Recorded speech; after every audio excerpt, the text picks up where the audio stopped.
Morning, everybody. So you guys will see in the chat box, we've posted a link. It's if you all can go click on that link and just register on that form. It's just 3 little questions asking for your name, surname, email address, and the club that you are from. It's very important that you guys complete this because otherwise you will not receive a certificate of attendance and we would not have known that you have been on here. So if everybody can please complete that form, it's really very important. Thank you.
So just say when you're stopped hearing him.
So if you want to talk, they can hear you.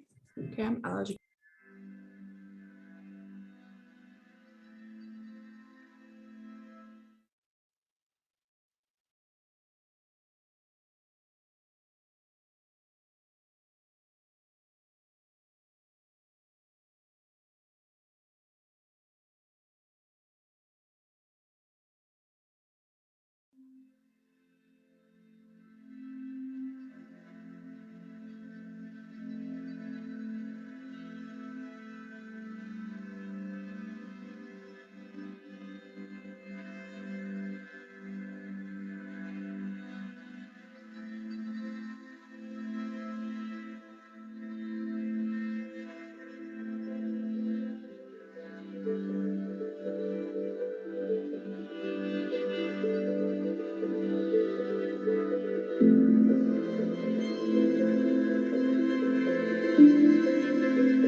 Eintlik. Want as jy voor die rekenaar voor die kamera kom sit, dan sal jou gesig nie daar wys.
As I start the video.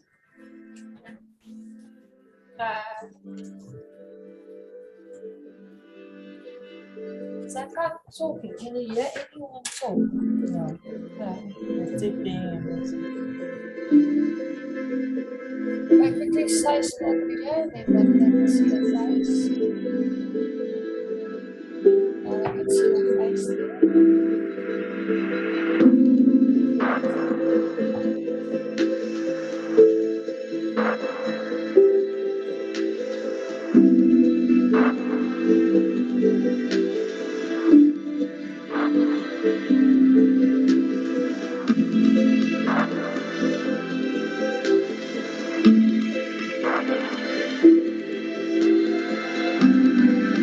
Morning, everyone. Dave from Westlake here. My people are starting to come online. Thanks, everyone.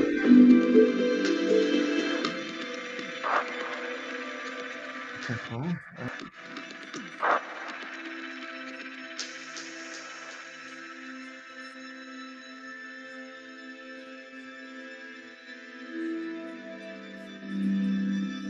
Click there.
Morning, everybody.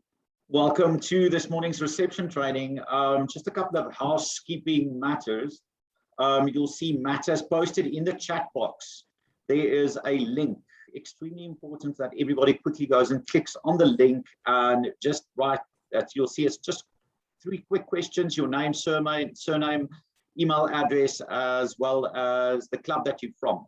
Extremely important that you guys complete that so that we can note your attendance and that you get all the paperwork and certificates accordingly. So please, if everybody can go click on that link and just complete that for us. Also want to ask, there's a lot of us on this webinar this morning. It would be great if we could see your faces as well. It makes it much easier for Margaret to present her course to you guys as well. So it would be nice if we could get everybody to switch on their cameras.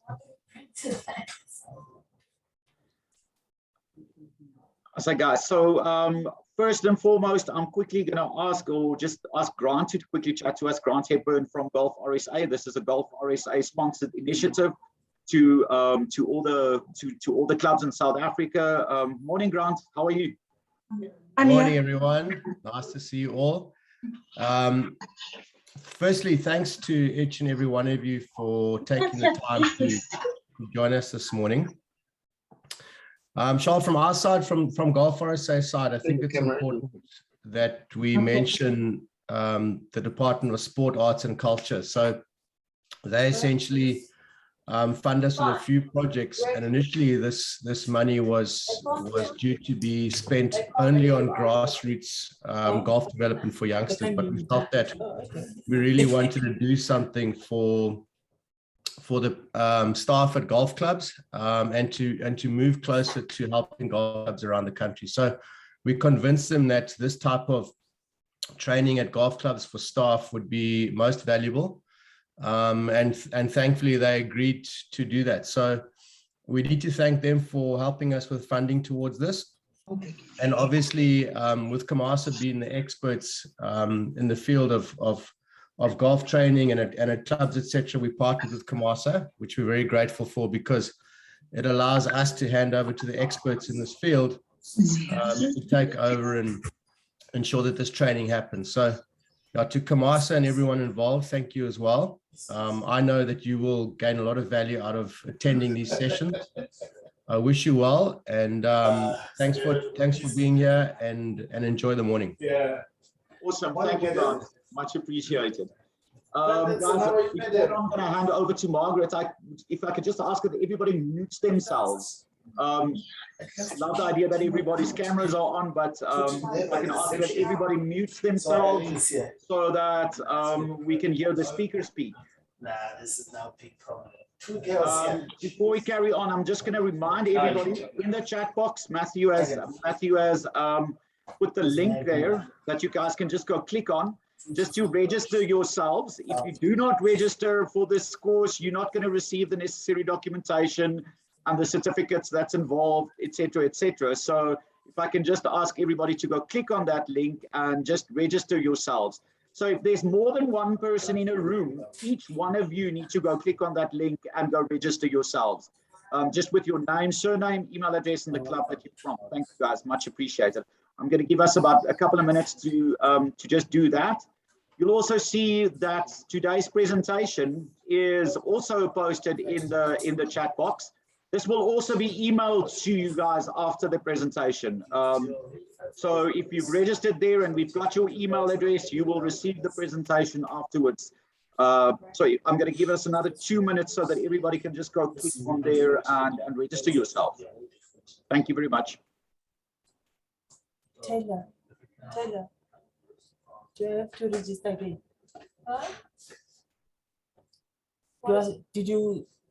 Did Demon register, right? Yeah. And put my email and everything. Yeah.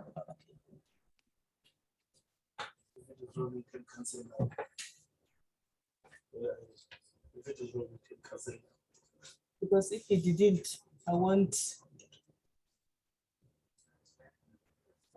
The one. We'll just follow up with you. Oh. Find out from Nana. It's fine now. I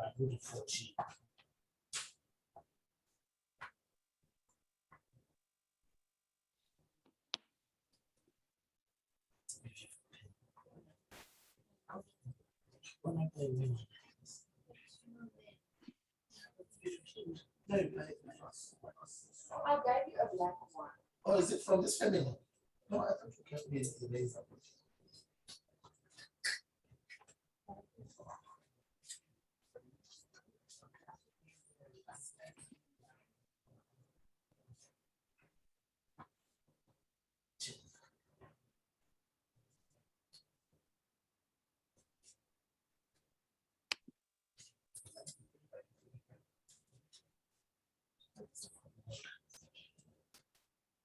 Nice.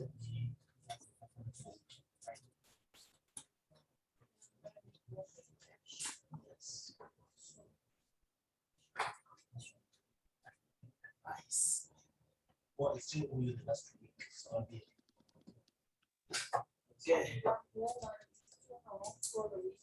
For Friday, casual.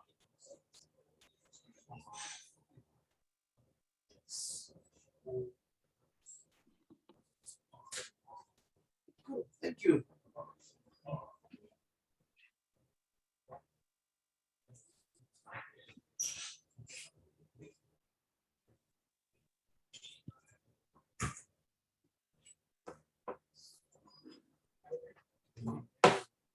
This radius.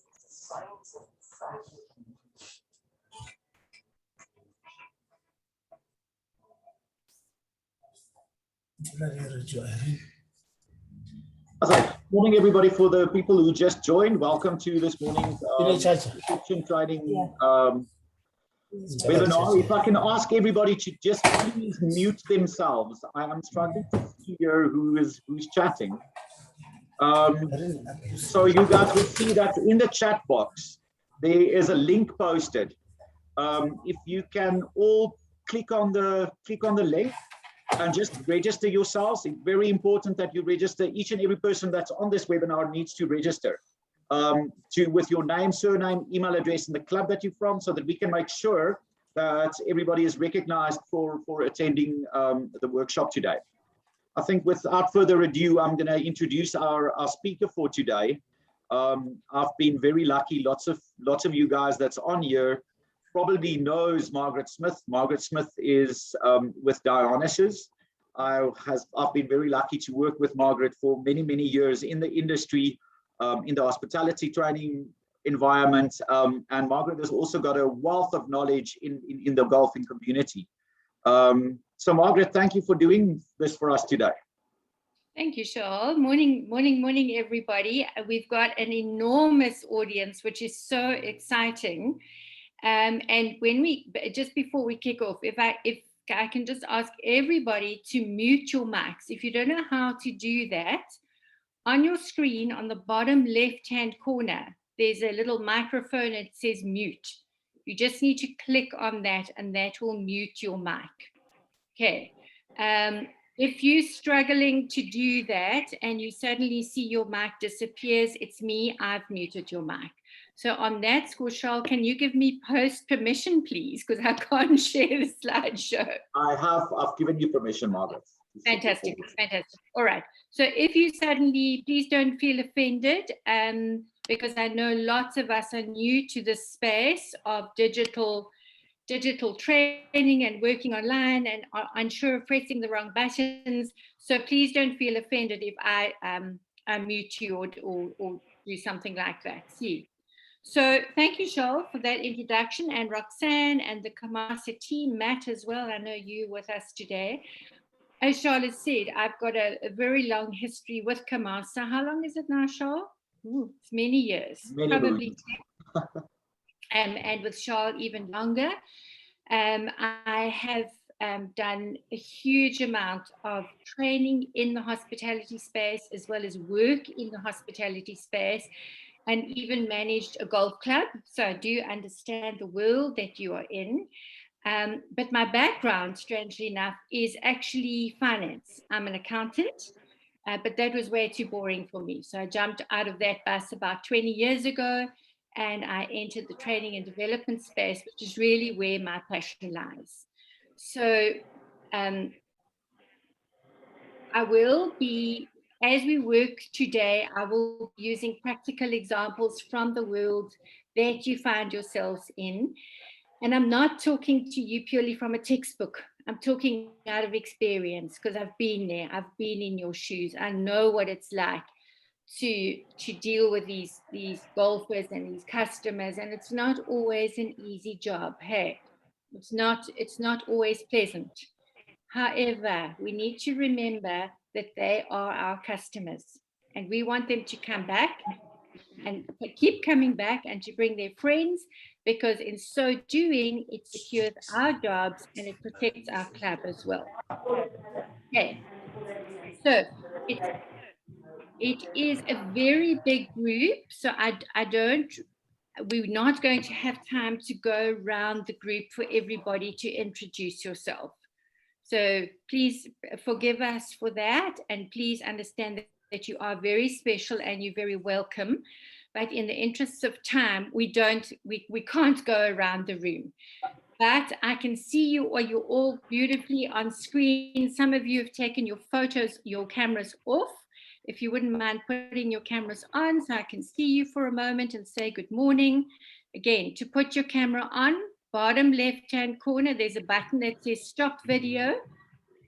Just click that and your camera will come on again. There we go. You can see your beautiful faces. Fantastic. Awesome. Fantastic. And I see that we've got representation from right around the country, every single golf course imaginable. Well done, CMASA. Thank you for that. It's so awesome to see all the clubs participating. And just to give you folk a little bit of a frame of reference, I'm based in Port Elizabeth. And I did see that we've got PE Golf Club and Warmer with us. And for those of you at PE Golf Club, I'm literally a stone's throw away from you. So if you were to throw a stone off your golf course, it would land on my roof. So that's where I am. And as I said, it's beautiful to see that we've got so much participation from all around the country. Thank you very much. And thank you to Golf RSA for sponsoring this beautiful initiative. So without further ado, Charles, I'm going to see if I can actually share. Oh, I can share my screen. Fantastic. If you guys will just give me 2 seconds, because Charles has just switched over to me. I need to share the presentation with you. So just give me 2 secs while I do that.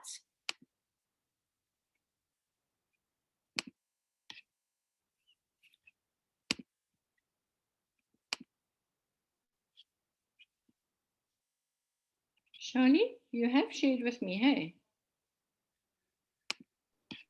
I have. Okay, give me 2 seconds. There you go, Margaret. Wait, I'm going to pause it. You can't see it now. Just like you getting clever, Charles, I too am getting clever with this.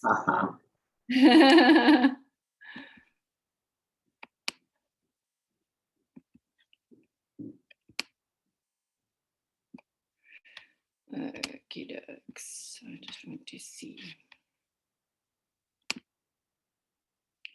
as many of you as we possibly can. Okay, can everybody see that? Can everybody see? Can you give me a thumbs up? Are you good? Sure. Okay. So I've entitled our little webinar, I call it little because it's 3 hours. I've entitled it Frontline Stars, because at the end of the day, you are the face of your club. You are who your guest sees first. And your club, whoopsie daisy, we don't want to see that. And your club wants to be a shining star. There are so many choices out there for your guests, but you want your guest to choose you and your club. And remember, when the guest thinks about their experience, they're thinking about their experience with people, okay? It's not about what the building looks like. It's about how the people made them feel. And who are the people? The people are you. You are the people that your guest interacts with.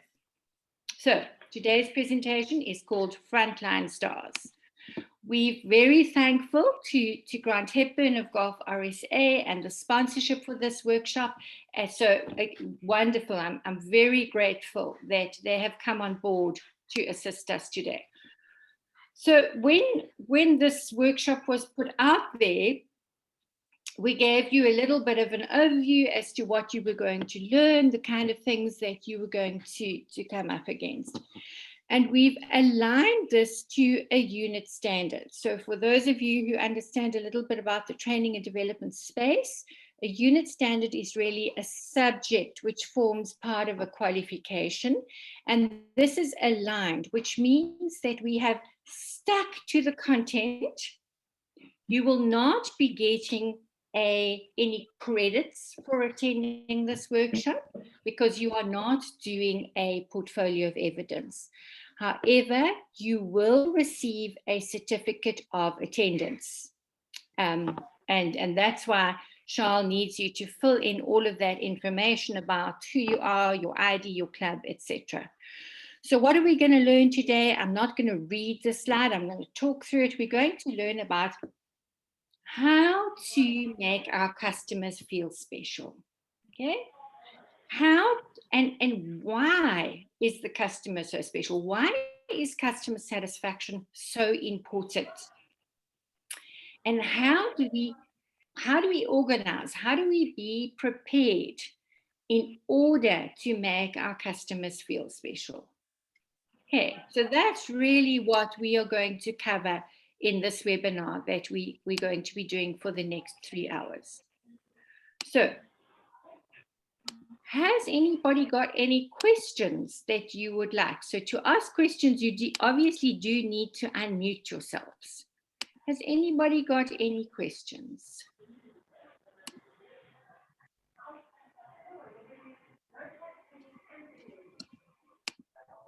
Hello? Yes, I can hear you. Somebody said hello. Any questions? Yes, I just want to ask, okay, let's say maybe a member comes in, because I'm working in the pro shop. Let's say maybe a member comes in, and then I greet him, and then he responds, and then maybe I ask him, how is he doing?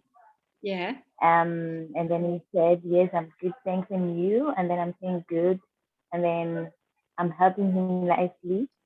Like those kind of things. Am I like doing it in a correct way? Like asking someone, how are you? How are you feeling? Something like that. Am I doing? Yes, you're absolutely on the right track. Did you say you helping him nicely after you've asked how he is? Yes, I'm working the pro shop, so it's what I'm dealing with every day. Okay, cool. You're on the right track. Absolutely on the right track. So let's find out a little bit more how we're going to make these customers feel special, because we are the frontline stars. And one of the things that you folk need to remember is that often your golfers are grumpy, they're angry, they're cross. Yes. Roxanne is shaking her head. Okay, so remember, this is a very difficult world that you are playing in, because if the golfer has a bad round of golf, they're going to be grumpy, aren't they? Huh? Is the golfer going to be grumpy? Yes. Absolutely. Is it your fault that they've had a bad round of golf? Is it your fault? No, it's not your fault. But guess what? You are the one that they're going to have to deal with. So I have had sight of your registration list. So I see that we don't only have people from Pro Shop and reception. We've got some bar staff, and we've got a whole mixture of staff. So remember, after your golfer's game of golf, or at halfway, the golfer might be in a bad mood and they might be rude to you. It's not your fault. Of course. But guess what? Guess what? They are your customers, and you need to make the experience good and fun and pleasurable. Okay? So always remember, if the golfer's grumpy and it's not your fault, you can't get your backs up about it. Okay? We still need to be courteous, and we need to help the golfer. All right, so we're going to go on from here. So if everybody can just mute their mics again, because I can hear myself talking as well. All right, so in an introduction here, there's a famous saying that you only get one chance to make a first impression. You only get one chance to make a first impression. And in 1/10 of a second, based on what the person sees, they actually make up their mind as to whether you and your club can do it or not. Okay, in 1/10 of a second. So think of your own self. You're doing grocery shopping. I'm sure the gents also do grocery shopping for their wives from time or themselves from time to time. And you walk into the veggie section and everything is limp and pap and fruit. What's going to go on in your heart? What's happening in your heart when that happens? Can you please rephrase the question again? Okay, I'm going to repeat the question again. So when you guys are grocery shopping and you walk into the veggie section and all the veggies are limp and they pop, they look, they're not nice vegetables. How are you folks going to feel in your hearts? I'm going to be sad. You're all going to be tired. Okay, let somebody else have an answer. Okay, cool. Let somebody else give me some input here. How are you going to feel? I'll be very disappointed. Very disappointed. Absolutely. Very sad, very grumpy. And 9 times out of 10, you're going to leave that shop. Hey, you're going to leave with nothing. And whether you're going to go back or not is a different question. So you only get one chance to make the right impression.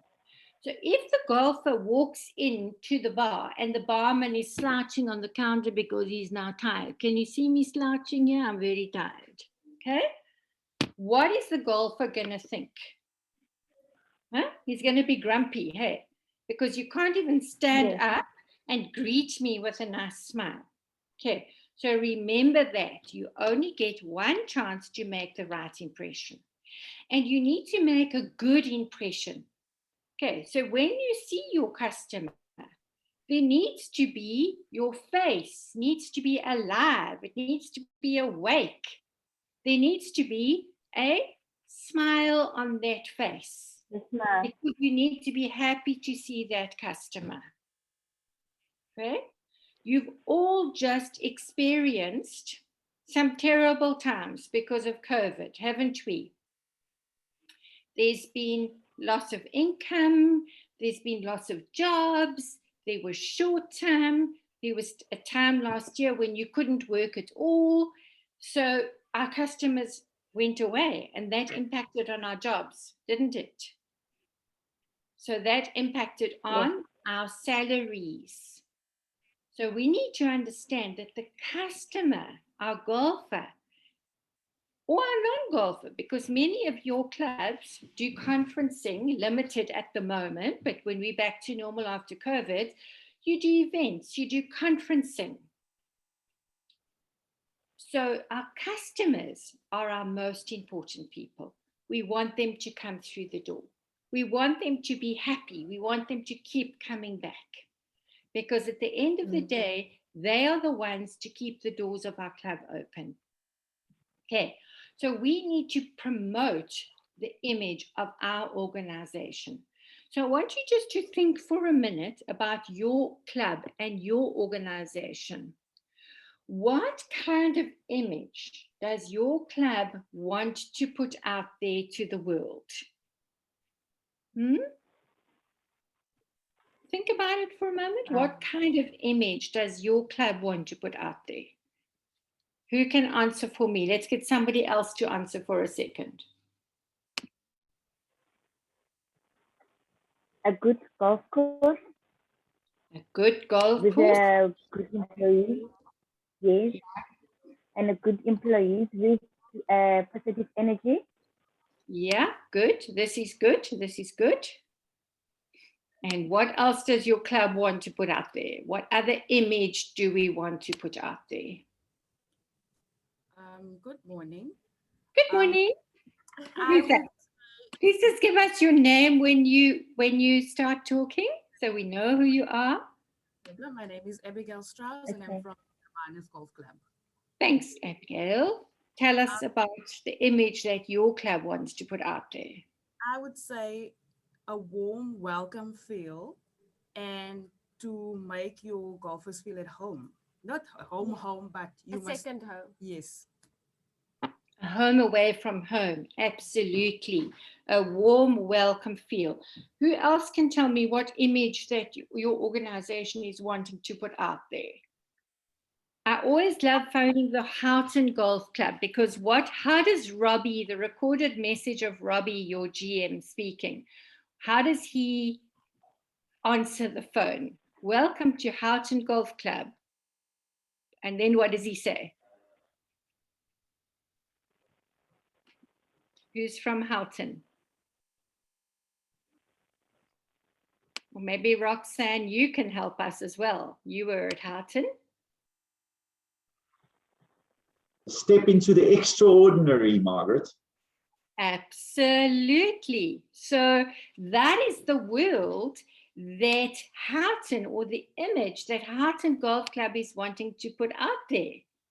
So for those of you who are struggling a little bit with the image that your club wants to put out there, maybe phone into your club and hear the message of when the phone is being answered, so that you know how to live that message and that you can follow up with professional behavior.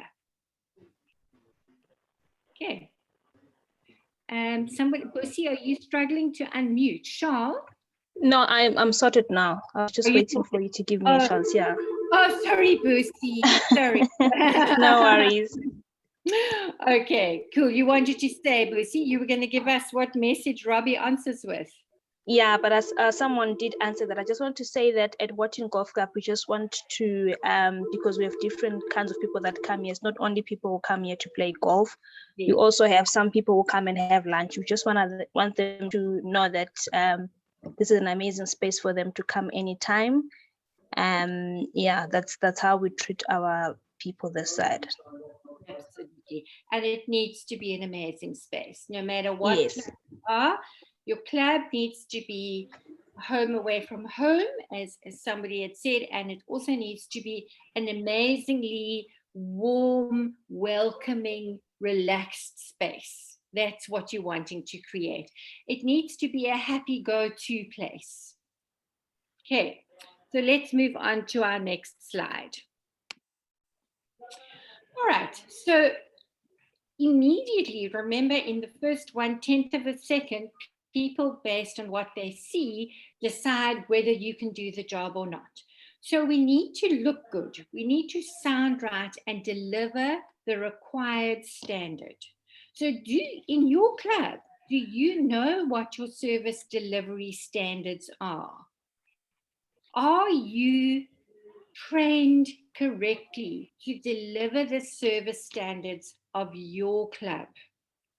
Are you living the brand and the value statement of your club? And if you don't know what that stuff is, so what are your values? What is your brand statement? If you don't know what that is, it's your job to go and find out. So go to your supervisor, go to your manager and say, you know, that lovely workshop we attended with CMASA today, that crazy lady, Margaret Smith, said we need to find this stuff out. Go and ask the questions. What is our vision, our mission, and our value statement? Go and find that out, because the building can't live out those things. The golf course, the grass can't live out those things. The people lives out the value statement. Okay, so that is your homework for today. You are on the front line. You've always got to be on your toes. You see, just like this guy here, he's on his or she's on toes here. You've got to be on your toes all the time. You've got to be fully alive. You've got to be enthusiastic. You've got to be supportive. You've got to be helpful. And you've got to have a smile on your face. Okay? Now, I know that's not always easy, because we all are real people with real lives and real struggles. Huh? Yes? And we don't always every day feel like smiling and being helpful, and we've got a backache or a toe ache, or we're not feeling good, or we're worried about somebody that's not well, or in front of our customers. We need to live the value of our club, because our problems are going to become even bigger if our bad attitude costs us our jobs. Okay. I know it's difficult when you're at work. There's an old saying that says, leave your problems at the gate. I know that's difficult because we are all real people and we all have our challenges. But you need to remember that at the moment, there are a lot of people scrabbling for the job that you have got. You need to hang on to your job. It's very precious.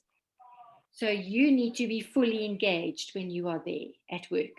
You need to be fully alive, and you need to be fully supportive of your customers. Okay, so when you are at work, you are like a Hollywood star. You are on show all the time. All the time, you're on show. There's no time for a bad hair day. All right? You are a performer. And you need to be recognized for the valuable contribution that you make. So when I think Princess Grant, in my head, what needs to come into my head is the people there and the people who make my experience amazing. Because you want your guests to come back because of you. I had a barman at the golf club that I was at. He was the most amazing man. He could remember what everybody drank. So he could already, when the golfer came through the door, he could say, Mr. X, can I pour you your usual? Boom. He never got the drinks wrong. Now, what do you think the golfer feels when they walk in after the 18 holes and the barman says, can I pour you your usual? Can I just ask you guys all to mute? Somebody's not muted.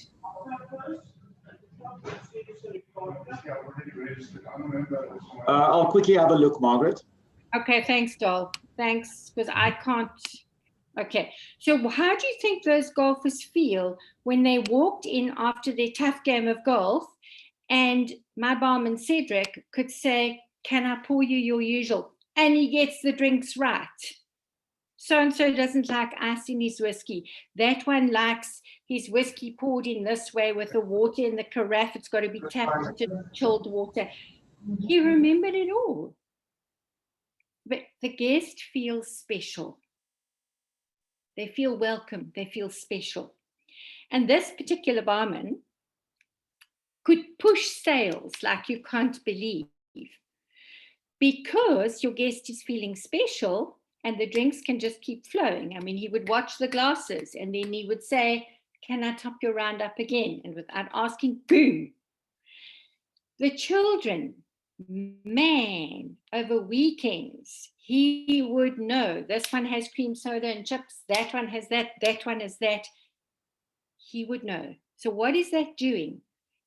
He made an effort to find out about his guests, his regular guests, and he made them feel very, very, very special. Okay? I know it's hard work, but it is worth it at the end of the day. All right, so if we look at excellence, excellence is a big word. What is excellence? What does the word excellence really mean? We want to give our customers an excellent experience. So what does it really mean? So excellent means that we do things really well to the best of our ability.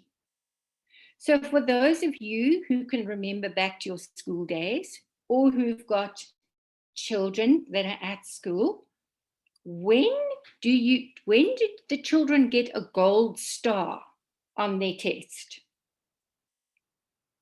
Who wants to unmute and tell me?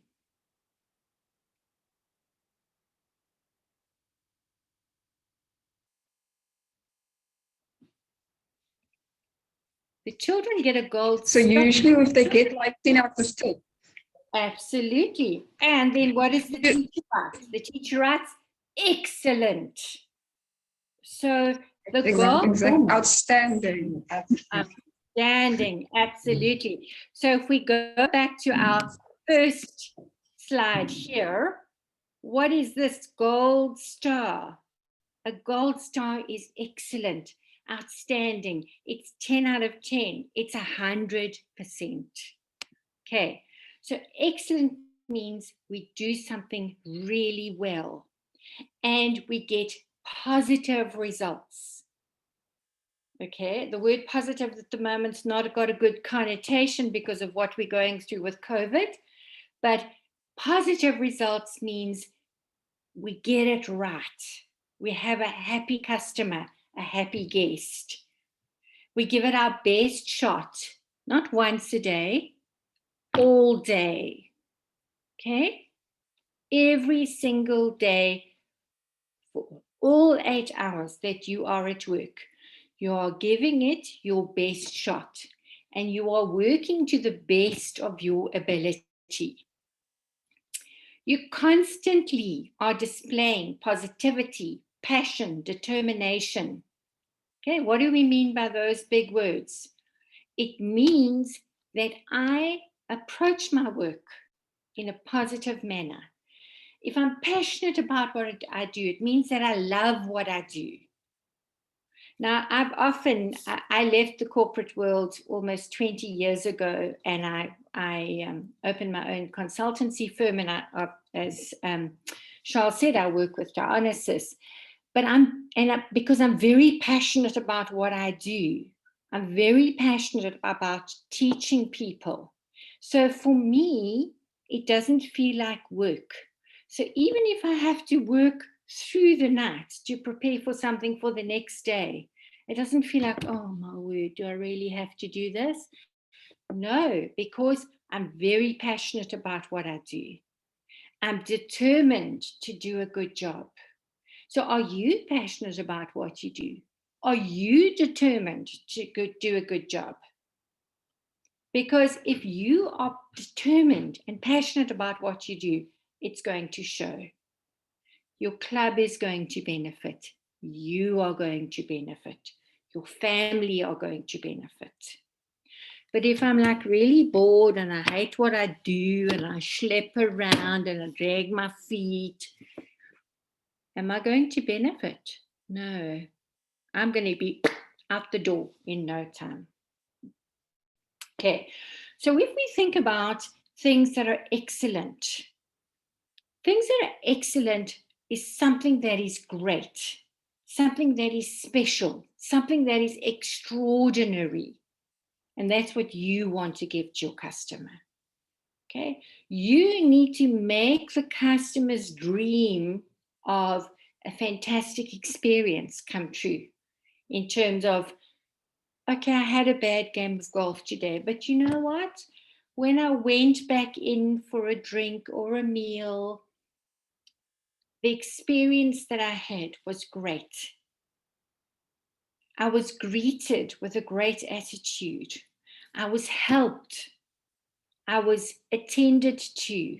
And then I forgot about my bad game of golf. Okay. Excellence is a gift. Now, if you think what a gift is often a present. It's something that's wrapped up when it's your birthday or it's Christmas time or somebody's just giving you a gift to say thank you. We must deal with service as being a gift to our customers. And this little word gift, we're going to unpack because I've got a little something for each of those letters, G-I-F-T. I've got a little rhyme for you to remember. Excellence is also about breaking records. So for those of you who watched the Olympics, as South Africa, we did some real good stuff. Yes, I know we did some stuff that wasn't so real good, but we did have some superstars who broke records at the Olympics. If you think about our rugby team, we've done excellently over the past couple of weeks, despite all the nonsense that's going on in the background. We have done extremely well. So if we look at the word gift, a lady by the name of Pamela McCormick has written a lot about customer service, giving a great experience, and she uses the term gifts. Can you all see that on your screen? Because I see it's quite small, but I did a cut out of the book to show you. So the G is for get personal. Now, when we say get personal, we don't mean we get touchy-feely and into the personal space, but we need to tap into the emotions and the goals of our customer. Okay? So if the customer is grumpy, we need to acknowledge that they've not had a great game of golf, or they're grumpy when they come in. They're not grumpy because of what you did. They're grumpy because of something that happened out there.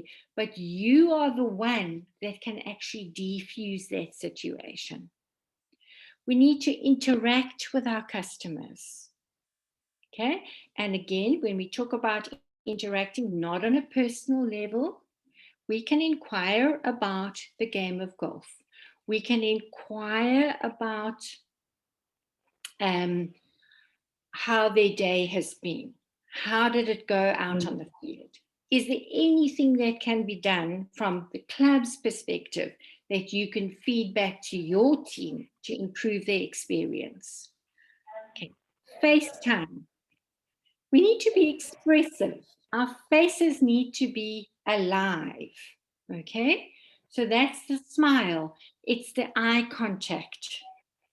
Okay, you don't want to just be this very boring person dealing with the customer. You want to actually engage and show them that you are interested. Tell a story, make them laugh, okay? You need to, and that's all part of engagement, okay? Then there needs to be an element of surprise. So just like that barman that I had that could remember everybody's drinks, the guests were surprised each time they came in. Gosh, Sedo, you can remember what I drink. You can remember that I don't like my Coke out of the fridge. You can remember I don't like ice in my whiskey. Hey, it's all about giving your client a gift, making them feel special.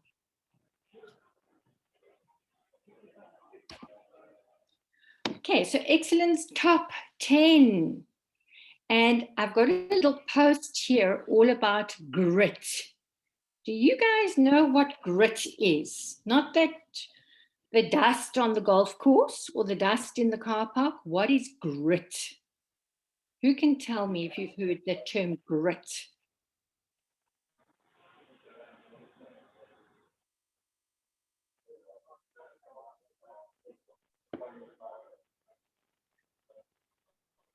Who wants to talk to me? What is grit? Margaret, sorry, it's Santa from Irene Country Club. Irene, tell us what grit is. Okay, grit. According to me, I'm gonna guess. I don't know it. I just wanna try. Okay, that's cool. That's very good. I think. Okay, let's give Irene a chance. I think grit. It's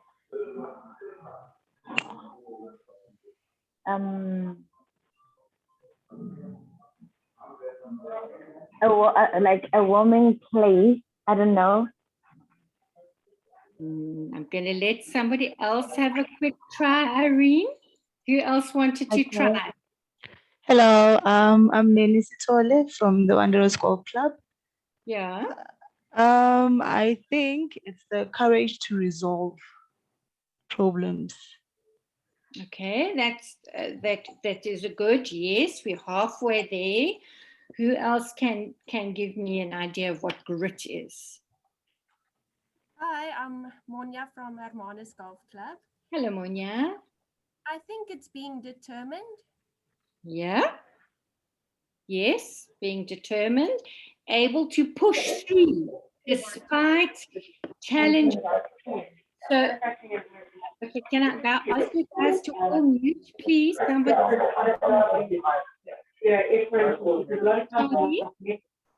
Don't worry, Margaret, I'll quickly mute. Guys, if you're not speaking, please do not unmute yourselves. Thanks, Cheryl. Okay, so what is... I'm just going to see who is not on mute.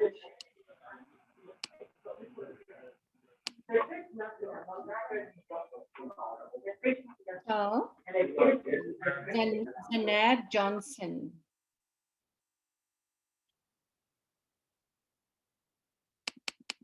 Okay, there we go. There you go. Sorry. Okay, thanks, Charlie.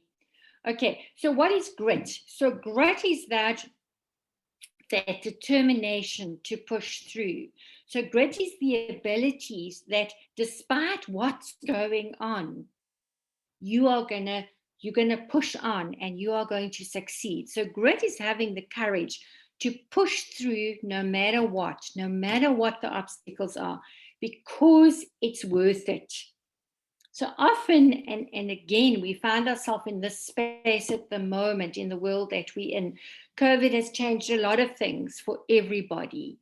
And it's taken a lot of courage for a lot of people to push through and to keep going no matter what.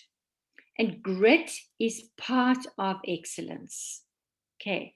So the excellence top 10 is a person, a visionary person with sound moral values. Okay, so what are sound moral values? Okay, for example, we will greet and smile our customers before they greet us, no matter what the situation is. Okay, you will be polite, you will be courteous, you will do the best that you can. You have self-belief and you are confident, right? If there's something that you are not sure of in terms of the work that you do, it's your responsibility to raise it with your supervisor, with your manager. You've got the courage to risk. Now, when we talk about risk, we don't talk about doing things that are silly.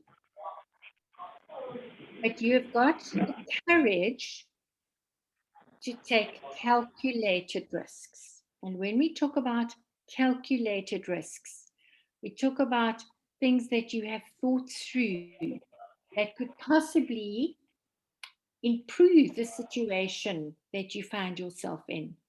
Obviously, if it's at work and you want to make a suggestion to change something, you need to bounce that off your superior before you just go ahead and change things or do things. You've got energy and you're enthusiastic. So somebody who's excellent has got energy. And what does energy look like? Energy looks like a person that's moving. They're not slouching around because now they're tired. You're moving, you're happy, you want to do it. Somebody that's excellent has got dedication and discipline, right? You are disciplined. So if your shift starts at 8 o'clock, you're there 10 to 8 and you're ready to rock and roll. You're dedicated. You arrive ready for your shift, not still doing your hair or fixing your makeup or putting your uniform on that's all krom and skeef. You're ready for action. You have mental strength and toughness. And I think that's something that all of us have had to have in these last 18 months. A lot of mental strength, a lot of toughness. Okay? The ability, the grit to push through those obstacles. We've got a positive winning attitude. We want to succeed, no matter what. You're a clear, logical thinker. So somebody who's excellent thinks clearly, thinks logically. And if you're struggling with that, then you need to approach your supervisors, your managers, to say, I'm struggling in terms of logical and clear thinking. So may I bounce my thinking off you? Can you point me in the right direction? If we've got a problem in the pro shop, or if we've got a problem at the bar, what is the correct way for me to deal with this? We need to build sound relationships with our customers and with our colleagues. Because remember that your internal colleagues are also your customers. Have you ever thought of it that way? Your internal colleagues are your customers. So what do I mean by that? So the people that clean your locker rooms, if they don't see to it that there are clean towels in the locker rooms for your golfers to shower, who's going to get shouted at? Somebody can answer that for me. Who's going to get shouted at if there are no clean towels in the locker room? Santa, I'm from Irene. Yeah. The cleaners. The cleaners will get shouted at. Yes. Who else will get shouted at? Happiness Swarkop. I would say they look at the club. And the who in the problem will club lie is on the going club. to get shouted at? Who will get The shouted owner. The owner. It's the front of office that gets shouted And the at. staff, yeah. Exactly. Because most of the time they come to the reception area and they'll complain about anything that happens in the club. Exactly.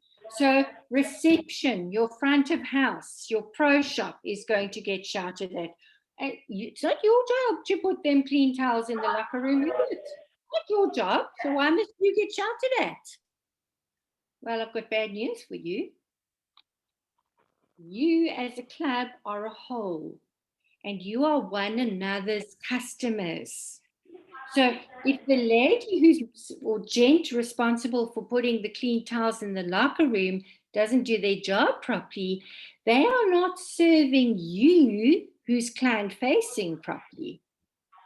Because you are going to now get shouted at. Similarly, if you in reception forget to book the golf cart for your guest, so then I go outside, they want to pick up their cart, who is going to get shouted at then? The golf cart attendant. Because you didn't do your job properly. Okay, so we are customers of one another. So if I don't do my job properly, the next person in the line is going to get into trouble. Okay, so always see that your colleagues are also your customers. So we need to give to serve others. We need to give our best all the time when we are serving others, whether it be internally, whether it be externally. Okay, now we're going to stop here. It's 10 o'clock, and I'm sure that you all need to stretch your legs because you're not used to sitting still. Okay, and while we stretch our legs, I want you to think amongst your colleagues and to brainstorm. Do not Google. I will catch you out if you've Googled. In terms of the impact of image, you've got three means of communication. You've got visual, which is what you see. Vocal is your tone. and verbal is the words that you use. Which one of these three is going to have the highest percentage?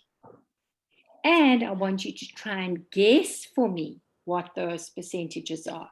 And for those of you who have the slideshow, I have actually removed out of your slideshow, maybe I've left the percentage numbers in, but you don't know what they belong to. Okay. So don't Google it. I want you to think about it. It's now 9:57. If we can all be ready to start again at 10:10. Is that good for everybody? Quick leg stretch till 10:10. That's perfect. Thanks, Margaret. Also just want to remind everybody quickly again, if you have not clicked on the link in the chat box to register for the course, please do so. Thanks so much. Okay, 10:10. We'll see you folk then. I'm going to leave this slide up so that you can see it. See?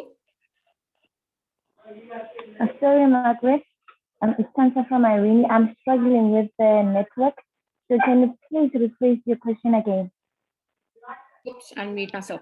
Okay, so what I want you to do, so the impact of image. So image is broken down into three components: visual, which is what you see; vocal is the tone that is used; and verbal are the words that you use. Which one of these three would you say has the highest percentage? Okay, visual or vocal or verbal. Okay. Thank you. Understood. Pleasure. Okay.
terugkeer.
Okay, folks, are you all back from your quick leg stretch break? It is 10:10, so we can carry on again. Everybody back? Just show me a thumbs up if you don't mind. I can see that you're back.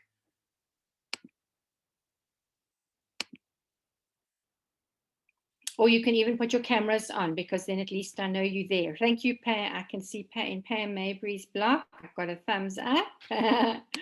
Good. Just pop your cameras on so I can see you. I do understand that there is so one of the clubs are struggling with their camera. I can see that.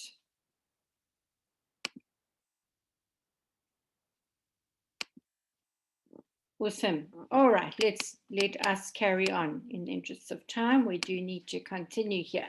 Okay, so I gave you a little bit of an opportunity to think about, when you had your quick tea break, visual, vocal, and verbal. Which one do you think has the highest percentage? Now for this, I'm going to ask you to pop your comments into the chat box. So you can all see your chat box. And I want to see who can give me an answer. Can you all see your chat box? And you can pop your answer into the chat box. Which one of those three do you think is the most important?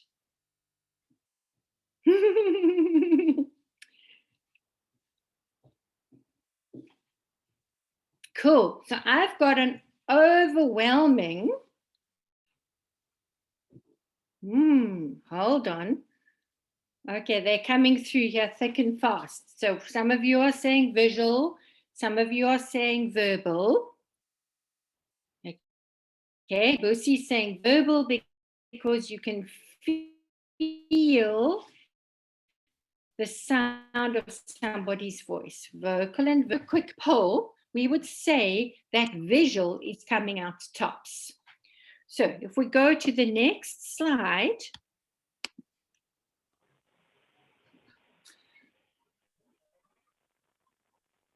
there are the three breakdowns. We've got a 55%. So we have agreed, because I can see what's coming out here, that visual is coming out tops.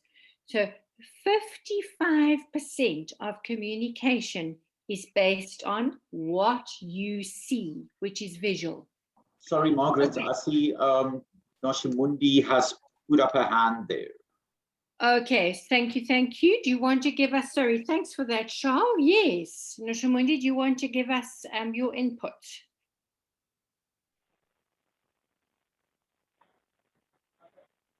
Hello, it's Santa from Irene.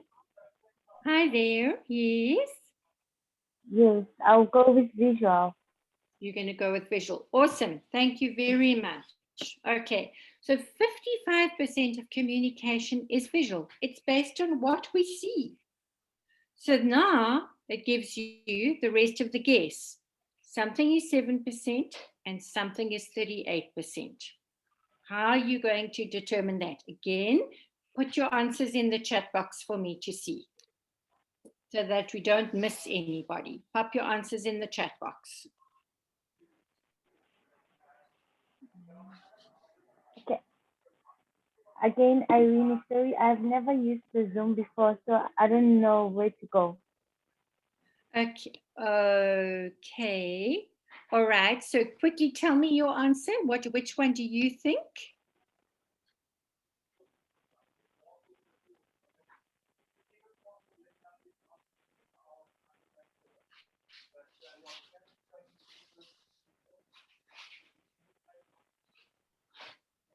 All right, so we've got lots of different answers coming through here. So I've got in Lance's block, you're telling me 38% is vocal, 7% is verbal. The Princess Grant team is saying 7% verbal. Okay. Margaret, Yes. Maurice also put up her hand there. Okay, you want to give us an answer there? Thanks, Charles. Okay, yeah, it's Bashira from the Milnerton Golf Club. In our opinion, we think that the visual, what we saw now, would be the 55%. Verbal would be what was the 38? 38. Yeah. Okay. Verbal would be the 8, and then the balance would be the vocal. The vocal. Yeah. Okay, so you guys have all done very, very well. I'm going to close off that chat thinking now, and let's have a look here. So 55% of communication is visual. So 55% of your communication is what is the image that we're putting out there? What can our customers see? So based on what they're seeing, they're already deciding whether we can or whether we can't do it. So 55% is what the customer sees. 38% of communication is vocal, which means that's the tone of our voice. So we could be telling the customer to have a good day. So that's a good thing to say, but we could have a good day. Is that going to make them have a good day? So my words are right, my words are right, but the tone that I'm using is not good. All right. So 38% is vocal. It's the tone that you are using. And 7% of your image and your communication is the words that you use. So the first thing is how you look. How does the place look? The second thing is how do I sound? And the last thing is the words that I use. Okay, you guys need to remember that because that's very, very, very important.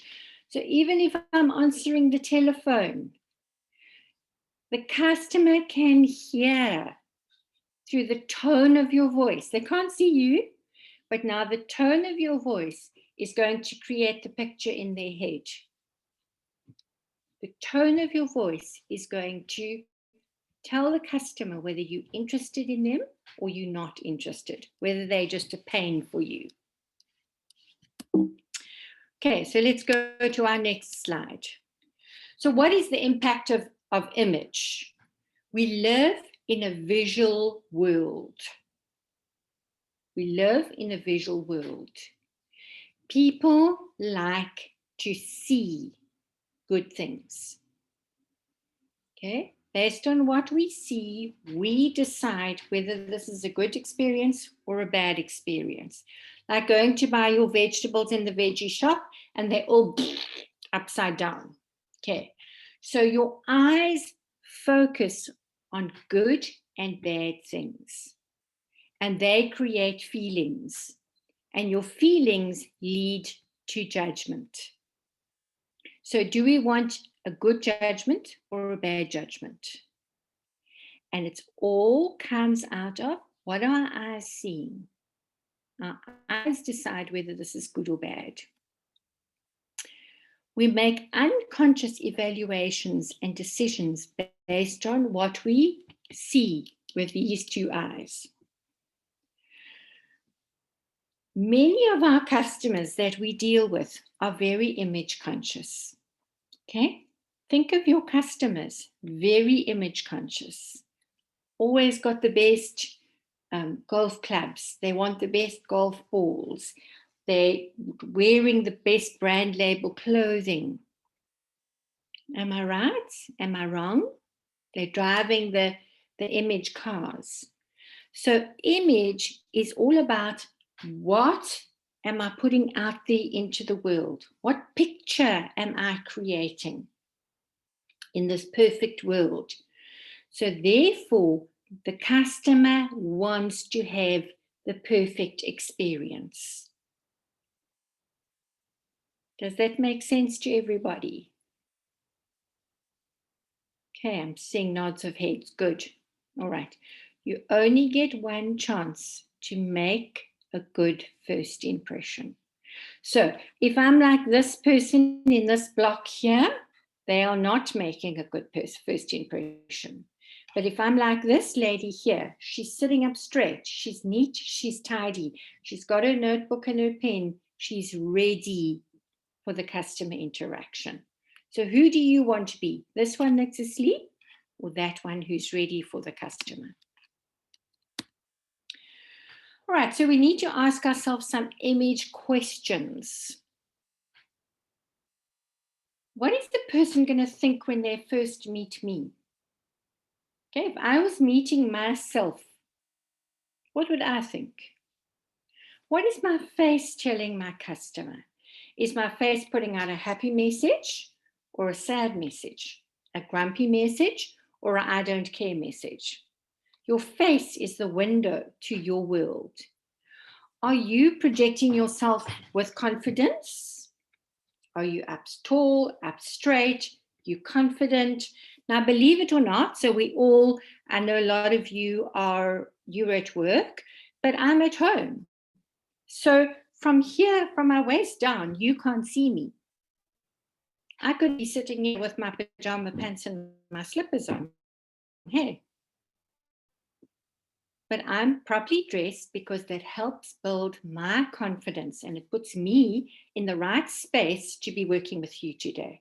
Okay, I could be sitting in my lounge facilitating this, but no, I'm sitting at a desk, a proper chair, properly, because it helps build my confidence. I'm dressed appropriately and neatly. I'm sure most of you have got club uniforms or dress codes. Are you wearing your uniform with pride? Because the way you look talks about how your club cares for its customers. You are the image of your club. Do you come across with dignity? Are you proud? Are you positive? Are you a good ambassador for your club? Now, I want you to stop and think for a moment.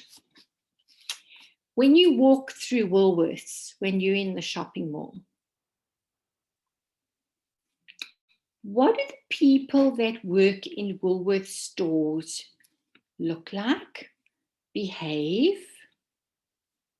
Think about that picture in your head and write in the chat box for me quickly what picture is coming into your head.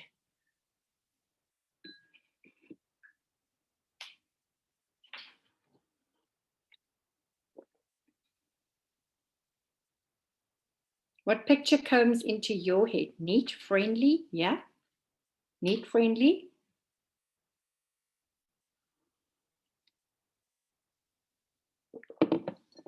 I like that. Professional, friendly, approachable, helpful.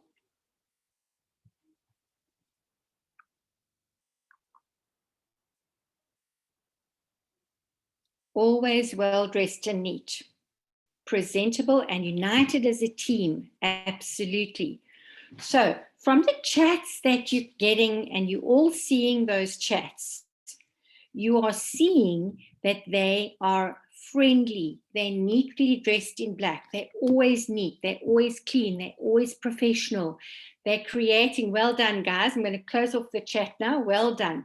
They're creating a uniform standard. They're always smart, they're always approachable. Now I want you to think about your own club, and you don't have to answer anything here because you're going to think about this. Are you putting the same image to your guests out there?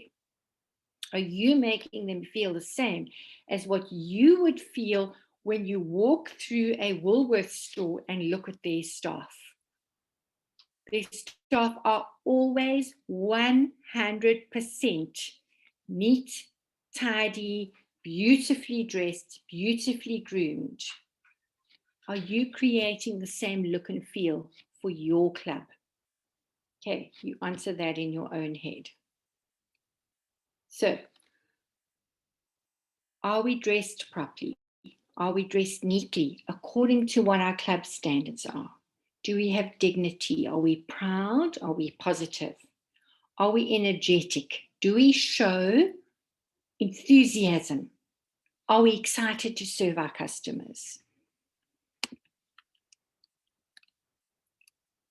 So how do we create that good first impression? I get back to this. You only get one chance to make the right first impression.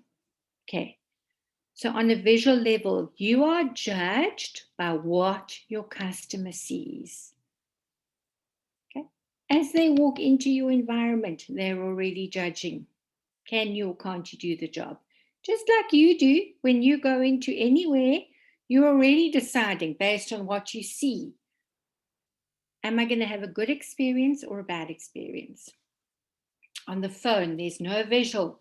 So the tone of your voice is what sets the service standard. Do we answer our phone quickly, promptly? Do we sound half asleep when we answer the phone? The sound of a person's voice. Are we happy? Are we energetic? Are we enthusiastic? Or are we frustrated, impatient, irritated? You're wasting my time. Busy. Busy doing what? Playing on Facebook or checking Instagram. Okay, your customer is your most important person. When you're talking, although they can't see you, okay, I'm going to put my camera off for a second. You can't see me, but you can still hear that I've got a smile in my voice. If I was talking with a grumpy, frown, bad face, you can hear I'm talking with a bad face. Hey, if my face looks like this, you're going to know that I'm not happy. But if I'm talking with a smile in my voice, it lifts my voice. Your choice of words. Oh, no, we don't have enough golf carts. You know, this club is useless. We've never got enough golf carts for golf day. Is that a good choice of words to be using? No, not at all. Not at all. So everything that we do, we need to create excellence. There needs to be professionalism. The image factor, I go back to that. What image does your club want to put out there? Are you living the brand? Are you living the image? Okay. It's not only look good, but there's also a variety of other areas that we need to make sure are professional. Are our locker rooms clean and tidy? What is the state of the golf carts when they go out in the morning with a customer? What is the state of your bar, of your restaurant, of the toilets, of your pro shop, of your reception area, of your parking lot? From the minute that the guest drives in your front gate, it needs to be a professional experience. The image needs to create the right experience. Okay, so the image needs to be the performance, the high standard.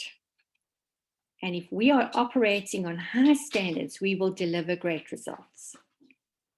Okay, in the pro shop or in your reception area, you need to be well planned, highly organized, controlled and responsible, and deliver. So are you ready for your golfers when they arrive? If you have a golf day or if you have a busy field, are you ready? Have you pre-printed your invoices? You've allocated your golf carts. You're ready for them to, there's your invoice, sign for your indemnity, and off you go. Are you prepared?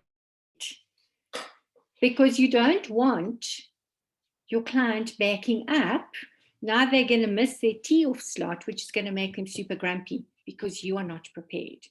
So that means that you have got to be proactive in getting ready for the arrival of your customers.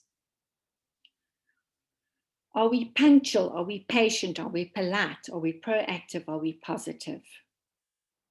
Okay, even if the client is rude to you, you will not be rude back to them. You'll always be polite. You always need to be prepared. And it's about respect. We need to respect our clients. And when we start respecting our clients, they will trust us to deliver a great service. Okay, it's sometimes difficult to respect the client when they're rude to us, isn't it? It's hard. It is hard. It's hard to put on that brave face when they're rude to you. But that's when grit kicks in. Grit, that determination to do what's right and to give the customer the experience that your club is wanting to portray. All right, communication. Now remember, communication is not just about speaking to the customer face to face. Write in the chat box for me some other forms of communication that you may have with a customer. Give me some other ideas, quick.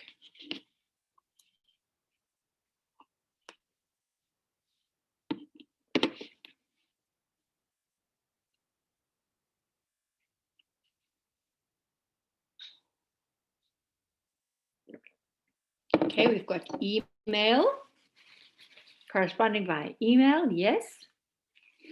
Lots of email.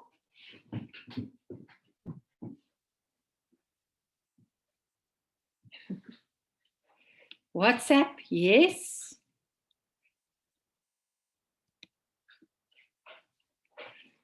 Social media, WhatsApp, yes, I love it. WhatsApp, yes. What about good old-fashioned SMSs? Yes, WhatsApp, email, SMS. Letters, does your club still send letters? Instagram, social media, absolutely. So lots of ideas coming through here. So communication is not just person to person as we are doing now. Communication is many other forms. It could be telephonic, there could be posters, there could be WhatsApps, there could be emails, there could be old-fashioned SMSs. We've got newsletters there, Instagram, old-fashioned newspaper, notices in your club. That is all communication. So the critical success factor of any communication is there needs to be a positive impact and a positive impression. So again, based on what the people see, they make a decision whether this is good or whether it's bad. We need to communicate enthusiastically in a way that it's clearly understood. If we are communicating in person, we need to make sure there's eye contact, that we're standing tall. Even if you're sitting, you can sit tall and proud, that you're projecting your voice. Can you hear me? No, you can't hear me. So I'm projecting my voice. And I need to know my stuff. Okay, you need to know, you need to understand what are the standing operating procedures of your club. What is the way in which we work? What is required of me in my job? I need to know my stuff. We need to be enthusiastic communicators. So we need to be energetic and radiate warmth and use vocal variety. So if I'm just talking like this the whole time, you would have been asleep by 9:30. Huh? Right, wrong? You would have been asleep by 9:30. Okay, you can see I'm using my hands, I'm using my body, I'm moving. Not too much because it'll make you giddy. But although we're working on a different media platform, we can still use appropriate means to communicate. Your communication needs to be clear, simple, logical, and accurate. Now, this is particularly when we're working with written communication. If it's a WhatsApp on a WhatsApp group, if it's a Facebook message, a newsletter, there needs to be a clear message, no spelling mistakes, logically laid out and accurate. And WhatsApp groups can also get a little bit out of hand from time to time because everybody's putting their 2 cents worth on there. If you are representing your club on a WhatsApp group, please make sure Your communication is not inflammatory. In other words, it's not going to spark an issue. Make sure that your communication is correct and sound. Even on staff WhatsApp groups. Okay. Communication needs to be interesting and not long-winded.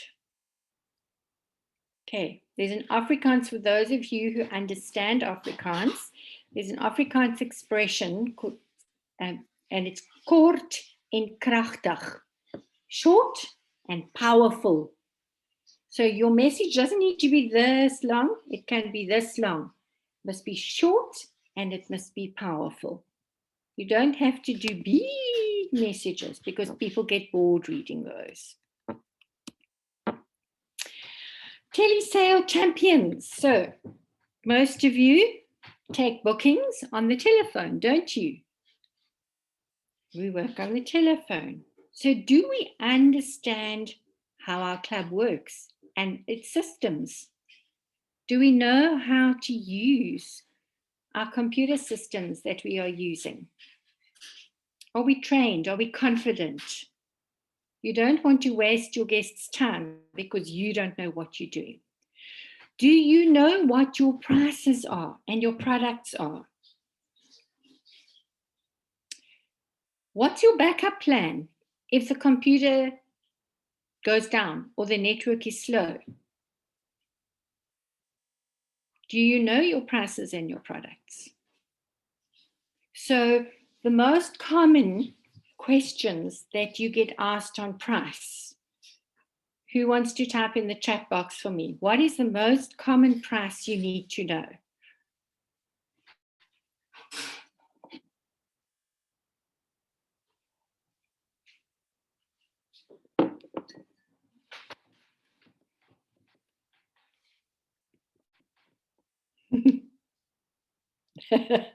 There we go. Subscriptions, green fees, membership rates, cart hire. What about cart hire? Okay, so these things that you need to know regularly, do you know it out of your head? Or if you're not a person that remembers figures easily, have you got it written down somewhere that you can quickly refer to it if you need to? Do you have a notebook, for example, that in the front cover, you've got all of this important information that you need to know? There's another one, locker rentals. So that you're not, let me look it up. It must at your fingertips. Boom. Or have you got a very discreet place in your reception area or your shop area where there is a list? There we go. Thank you, Carmen. It's like you've got my presenter notes there. Do you have a list with all the info on it that you can quickly look at the most commonly asked questions? Okay. Managing the telephone setup very well. Do you know the extensions? Do you know how? Oh, thanks, Zinab, sitting in for Carmen. Do you know extensions if you have to transfer a call? You don't want to be on, okay, I don't have a normal phone with me, but here's my cell. You don't, you do this. Hey, what is Zenobia's extension? Huh? Is that very professional? Your hand over the phone. Hey, what, huh? You need to have a list of extension numbers right there with you. And another great idea, if you want to, is to get one of those, I think they call them project books, you know, those folders that we used at school with the plastic pockets in, that you can put typed pages into. So you can put your extension list, you can put your prices, your commonly used prices, so you've got it at your fingertips. Okay. Extensions are listed on the system. That's wonderful if you've got that. Often clubs don't have that. Okay. We need to communicate confidently and accurately and clearly. If you do not know the answer, or if you do not know something, tell your customer, "Sir, I don't have that information right now, but please let me get back to you." Okay, instead of telling nonsense or umming and ahhing, go and find out and get back to the customer immediately.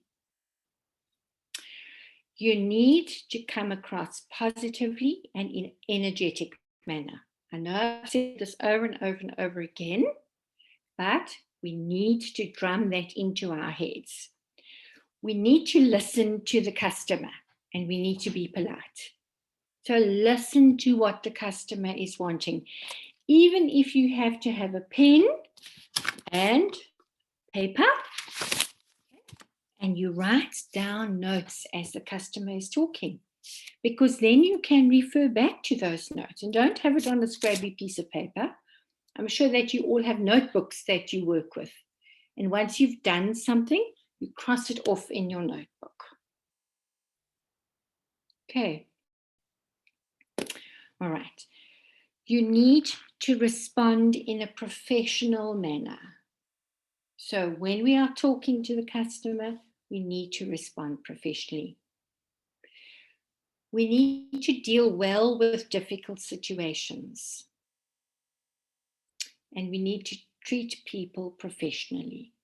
So if you've got a customer on the phone screaming and shouting at you, are you going to scream and shout back?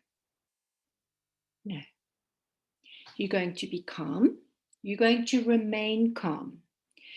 Always remember, the customer is not cross with you, the person. The customer is cross with what has gone wrong. They are disappointed. And when we are disappointed in something, we do get cross, don't we? So don't shout back at the customer. Don't raise your voice. Listen carefully to what they are saying. Make notes. In your notebook, you're going to make notes. And then you are going to commit to getting back to the customer with a time frame. You say to the customer, "Ma'am, sir, I'm going to investigate this problem and I will get back to you by close of business today." Are you happy with that? And make sure you get back to them. Even if you don't have the answer, you go back by close of business and you say, I haven't finally solved this problem. This is how I've got so far, what I've got so far. I need another day. Would you mind if I come back to you tomorrow afternoon? Okay. Nobody is going to be grumpy with you if you do that. They are actually going to be thankful at your professionalism. Okay. We need to support and help others. So if we see that a colleague is struggling, help them. Don't be mean. Help them. Because at the end of the day, when your club does well, you also do well. Okay. Don't be that one that's mean. Do we live out the qualities of being a frontline star? So a frontline star has a good sense of humor. They are sincere. Okay? We are not false to a customer. We are sincere. We are honest. You are open. You're receptive. Receptive means I'm open. I'm listening to you. You have a positive attitude. We're compassionate. We show compassion towards our customers. We're patient. We listen. We listen to hear and to understand. We are confident and we are polite to our customers. Always polite.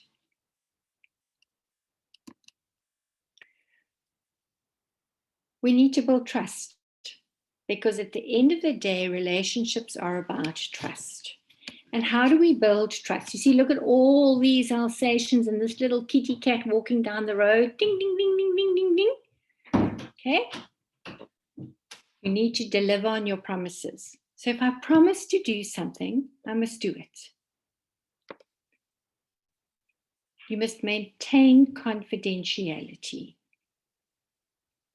Somebody is not going to trust you if you are not confidential. Maintain your confidentiality. Don't change your tune. In other words, today I say this, tomorrow I say that, depending on, you know, where it's best to be.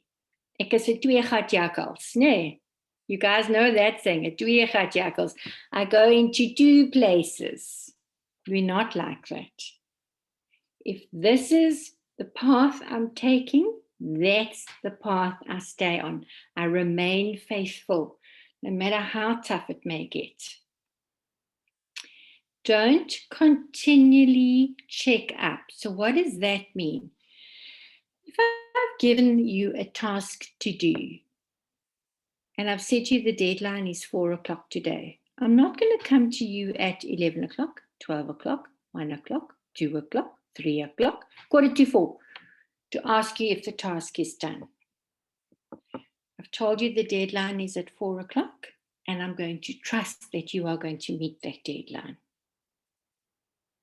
Okay. Because when people feel that they are not trusted, they don't perform at their best.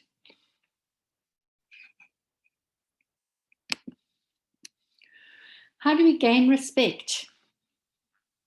So here's two very awesome pictures from 2 World Cups where South Africa won.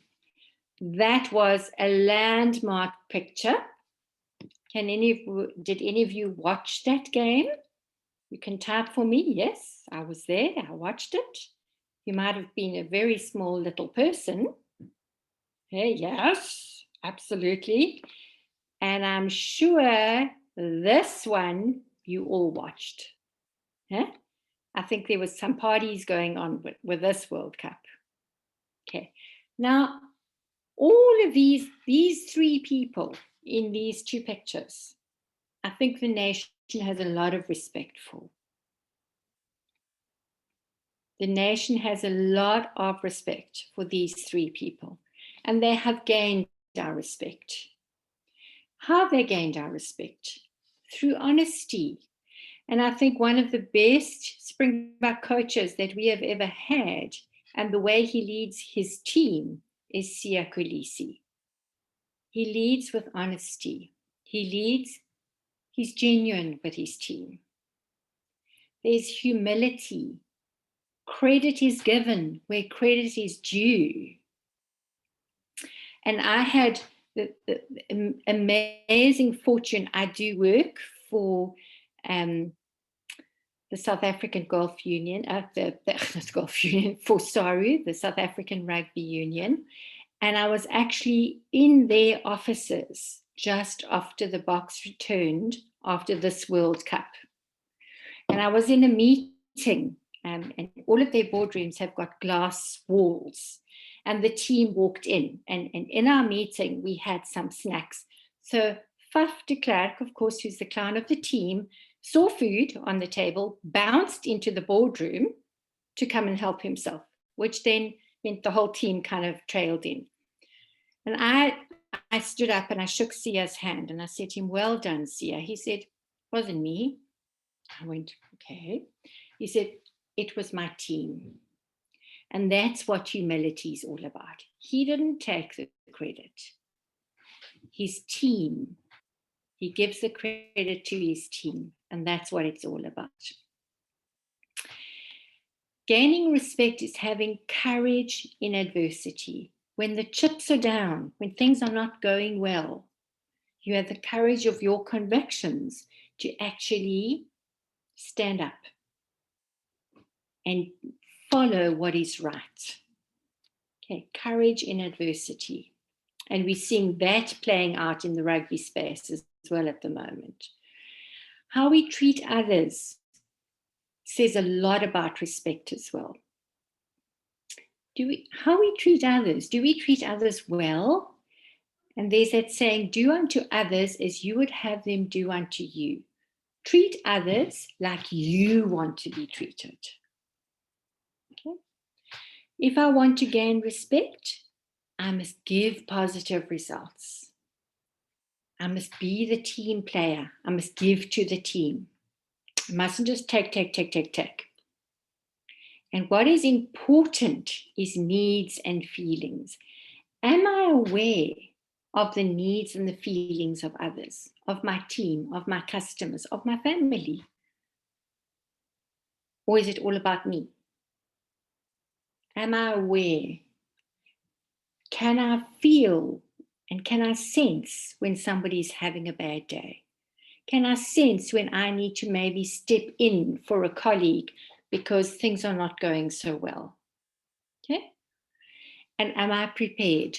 Always be prepared for work, for your customer, for your guest. Are you ready for their arrival? Are you ready for when they come in halfway?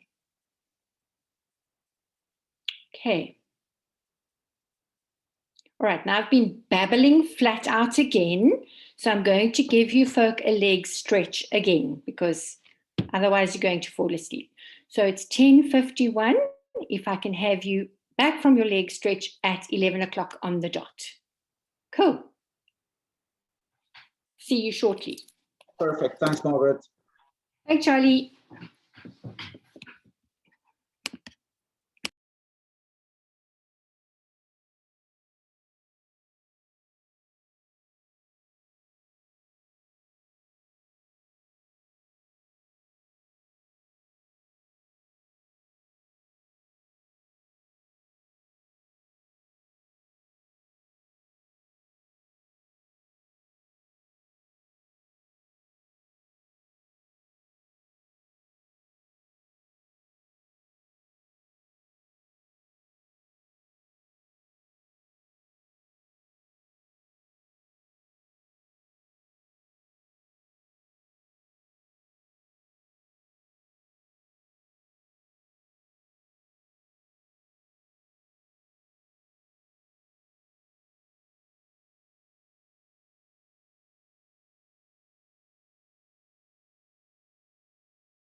we're all back again.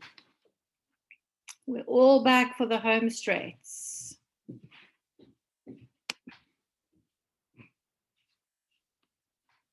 Right, let's continue. So, how do we understand and we get to know others? Now, here's a little bit of a contradictory few statements, because I've said the first impression that you create, you are judged on. Now, I'm telling you with your customer not to judge a book by its cover. And first impressions can be a bit deceiving. So now I'm talking about you to your customer. Okay? So sometimes a customer will come in and they'll be like not quite the profile that your club is used to. Or we may think that they, do you really belong here? Okay. All our customers, we need to treat in the same way. We cannot treat one differently to another just because maybe they don't quite look the part of what our normal customers look like. So first impressions can be deceiving when you are dealing with your customer. Okay. So remember, I'm talking about your customer. I'm not talking about you. Okay. It takes time for you to accurately sum up others and accurately sum up your customer. Spend time interacting with your customer, sharing thoughts with them, sharing their experience. Your impressions of them will change over time. So particularly that customer who doesn't quite look the part of your club. And you think, doesn't really belong here. Can he really afford our golf rounds? Do we really want him in our club? Is he the right image?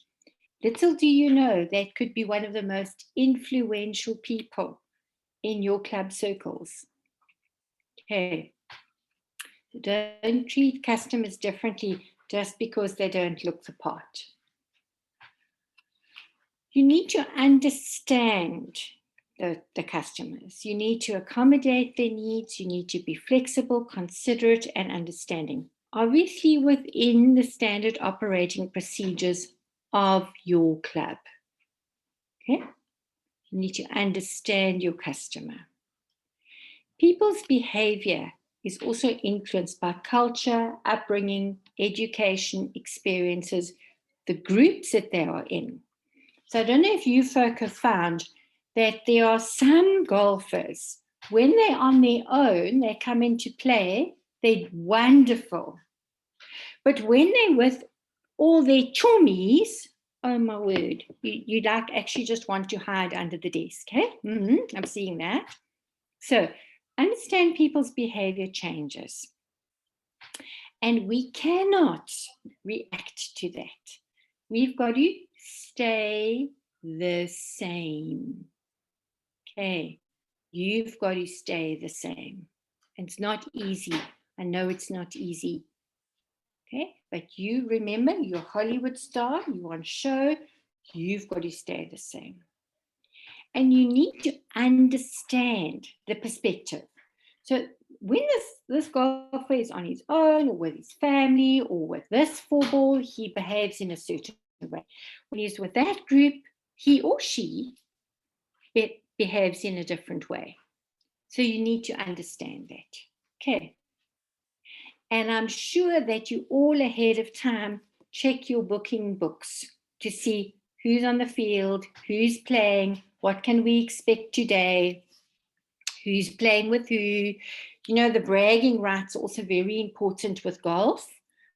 Okay, so you can almost predict the mood of what's going to happen out there. Share it as well with your bar staff, with your halfway house staff. We've got this group coming through, you know what they like, you know what their preferences are.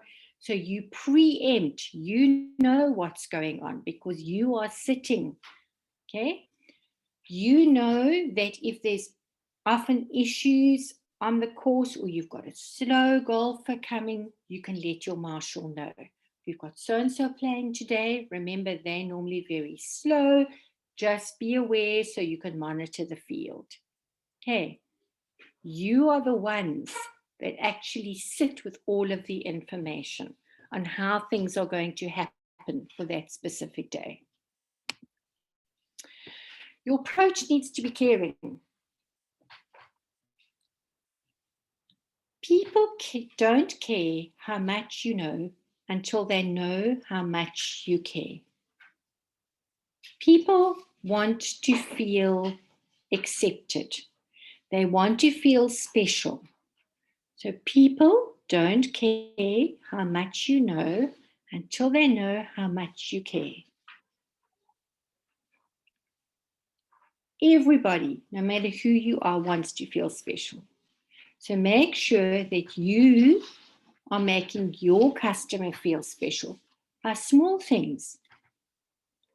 Having the indemnity forms, the invoices ready, by knowing their drinks, making sure halfway lunches are ready. Those are all the small things that make your guest feel special. You need to show that you care about your guest,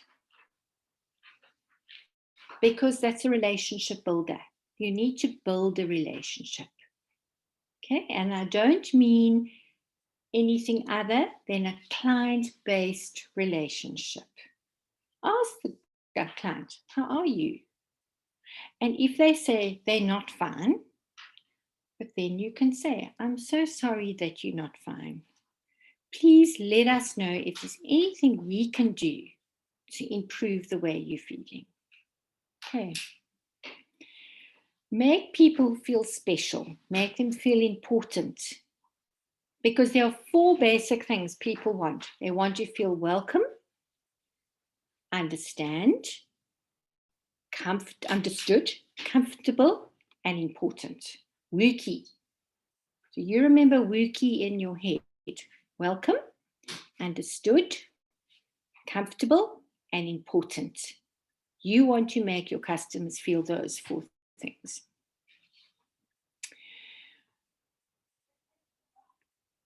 People care about themselves.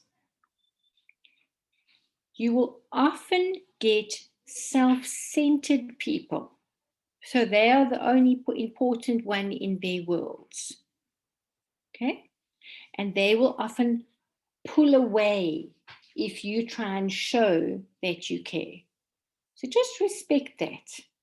If you say, if you ask a person how they are and they don't respond to you, that's okay. It's okay. They're not being rude. They're just not willing to share. Okay. There's a very famous person in this picture here, and her name is Mother Teresa. And she's one of the most famous humanitarians that the world has ever had. She cared for people. She didn't talk. She showed her care. She showed her love. And that's what you must do. And showing that you care is not hugging your customer. It's making sure that you are ready for the customer, you are professional, that what you do makes the customer feel important. Okay? That you are ready for them, that whatever you do is correct, it's on time, the messages are conveyed correctly. We need to create win-win situations. So win-win means customer wins, club wins, you win, community wins. So how you play the game is what's important. Would a rugby team win its match if one person was just doing their own thing in the team? No, they wouldn't. How you play the game, everybody is important here. Are we gracious and are we humble winners? Okay, You don't need to walk around and say, well, I had all the golf carts ready this morning. That's why the customer's happy. You're all part of a team. And everybody's win in the team makes your club win. Are we bad losers? So if something goes wrong, if the client complains, it's your fault, that's your fault, that's your fault. Okay, it's the team's fault. We've all dropped the ball. Okay, why have we dropped the ball? Let's analyze it so that it doesn't happen again. Okay, do we win fairly? Does everybody win? Not just one department or one person, the club has succeeded. Are we aggressive players? Do we damage others in relationships when things don't go according to plan? Or do we take it as a team? When something goes wrong, it's the team, not one person, the team. It's nice to be important, but it's much more important to be nice. So in the world in which we find ourselves in, it's a cruel, cruel, cruel world at the moment. Be kind, be kind. Be kind to your colleagues, be kind to your customers, be kind to yourself. Be kind, be nice. Be pleasant and considerate to your colleagues and to your customers, because that is how we create win-win situations. And in win-win situations, we meet the needs and the requirements of everybody. So our customer's happy, the club is happy, we are happy, our colleagues are happy, and our community is happy. Because if I don't have my job, my family suffers. And if my family suffers, my extended family suffers. See, it's all interlinked. So what does a positive attitude look like? So if we see the glass in front of us, this glass here, I want you to type for me in the chat box. Is it half full or is it half empty? Half full or half empty?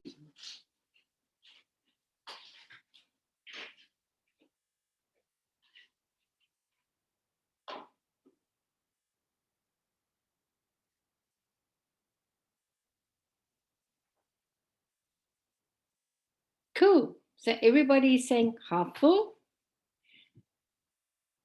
It's just half a glass. I like that. It can be seen as half full or half empty. Half full of emptiness. There we go. So we all see things very differently. Some of us are seeing this glass of being half full. Some of us are seeing it's half full of emptiness. Some of us are saying if you drink, it's half empty, but if you're busy throwing water, it's half full. There we go.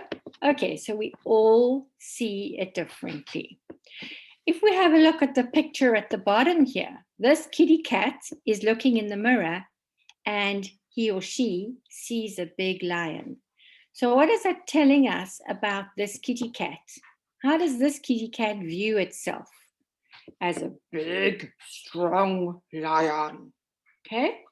So how do you rate your attitude? Are you half full or are you half empty?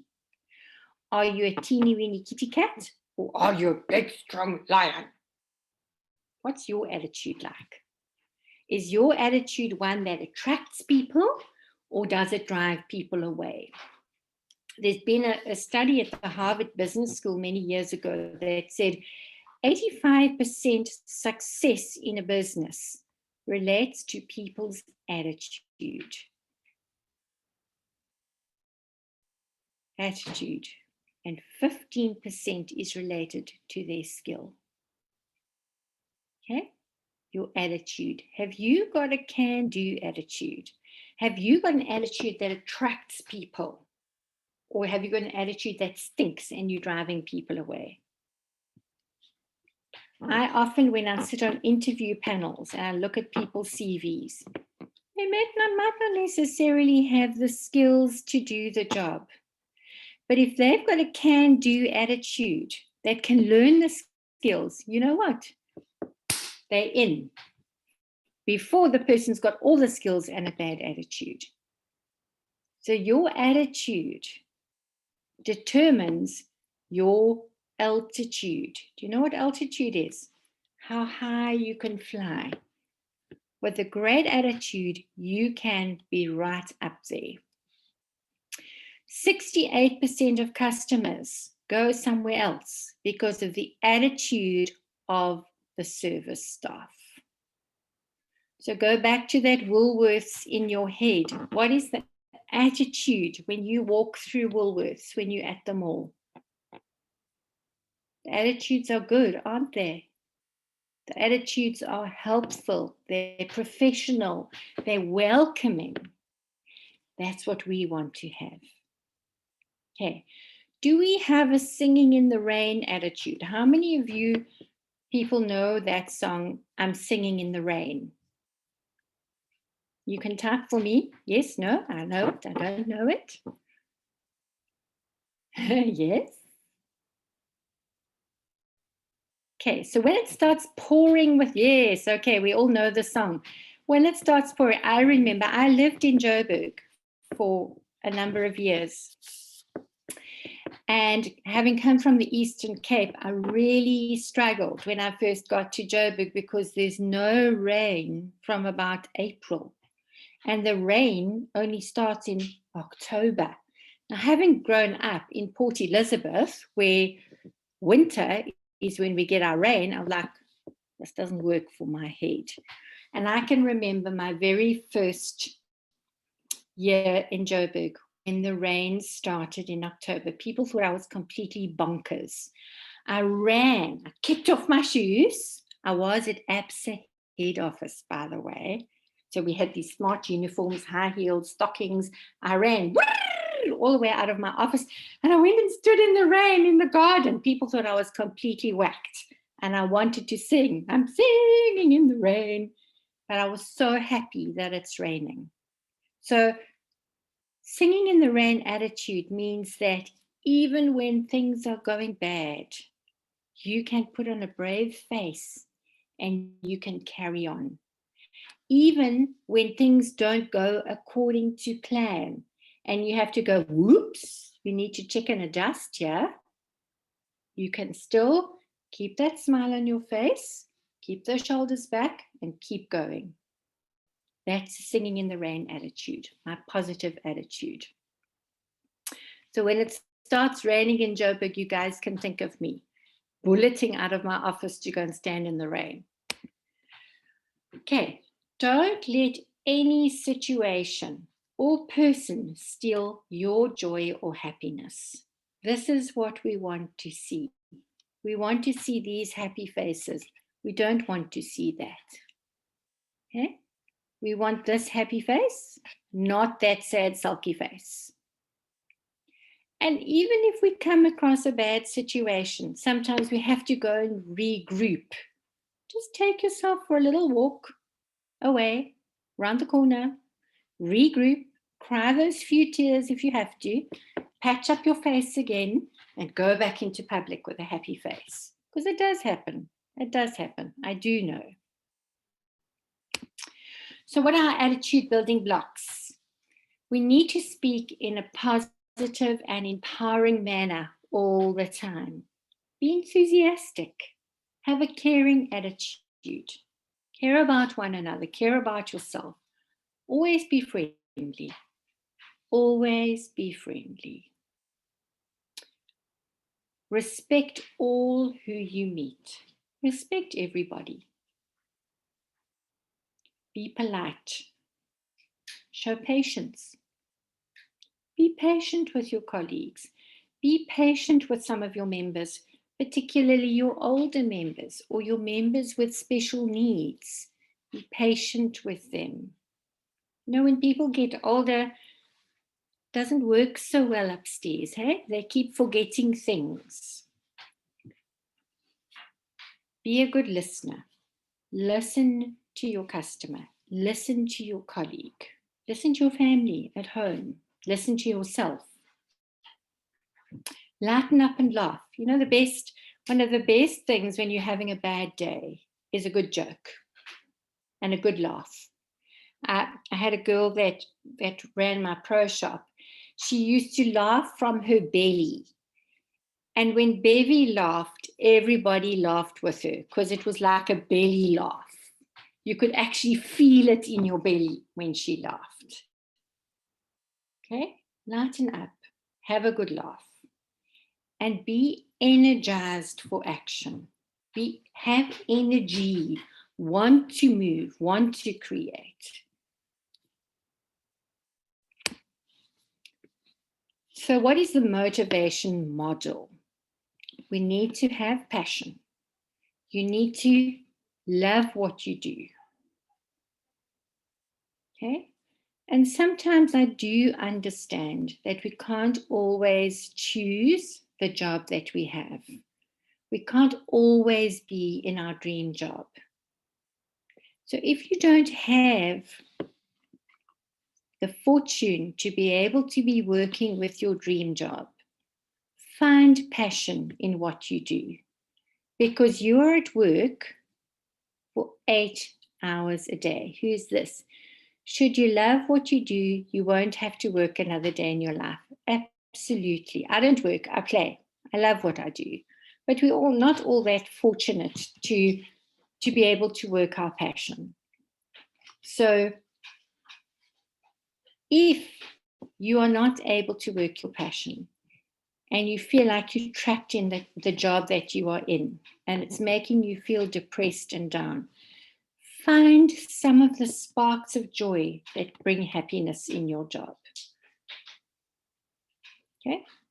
Find those little sparks of joy that bring happiness and find purpose in what you do. What is your purpose? Do you have purpose? Because if we don't have purpose, we are not going to feel motivated. Find purpose, even if it is. Passionate people perform well, absolutely. So even your purpose, part of your purpose is putting food on your table for your family every day. That's purpose. I have 2 daughters, teenage daughters. They eat a lot. So part of my purpose is to get food in their bellies and to get them through school and to get them through school well. Okay? So that's part of what drives me. Do I have pride? Pride in every single thing that you do, whether it be checking a golfer in, serving a drink, cleaning the pro shop reception desk, printing an invoice, sending an email. Your pride must come through. Do it well, because that's your personal branding attached to that. And are you making a positive difference in your environment? Even if it's one little positive difference a day, you are making that difference. It's going to make you feel so much better. Okay, so how are you going to be the champion of customer service and be that frontline star? You're going to find your purpose. What is your purpose? Your own purpose. And this is going to be your homework from today's training as well. What is your purpose? What makes you get up in the morning, get dressed, go to work, come home? Why? What's your purpose? You need to unlock your potential and your talents. What are you good at? What do you love doing? Unlock it. You need to polish your gifts and your talents. Remember gifts? Let's go back up to screen here, up to gifts. I'm going to give it back to you in a second. There we go. Gifts. Get personal. Interact with your customers. FaceTime. Be expressive when you talk to your customers. Tell stories. Make your customers laugh. And surprise your customers with good service. Okay. Just zoom back down there again. Polish up on your gifts and your talents. Polish up on your act. You're a Hollywood star. You're on a stage. Polish up those acts. Focus on your performance. Do the best you can do every single day. Every day. Be focused on achieving positive results. Be focused on being the best version of you that you can always be. You need to coach and grow others through your positivity, because your positivity, or by positively impacting on other lives.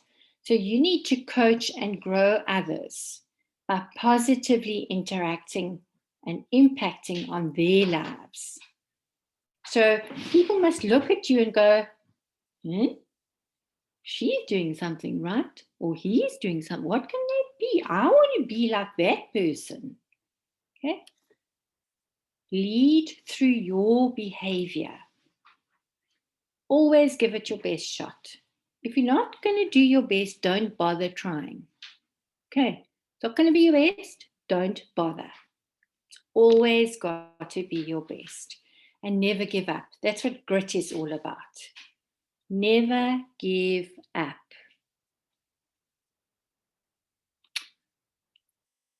Giving credit to your support team or others. So give credit and thanks to your colleagues. So the locker room attendants. It's not going to take 5 minutes away from your day by going and saying, thank you that the locker room was so clean today and the towels were there. Go to the bar and say, thank you to the barman. Go to the kitchen. Thank you. Mr. or Mrs. So-and-so was absolutely blown away by their lunch today. It's those little things, internal customer service. At the end of your shift, go and thank your colleagues who impacted on your positive shift.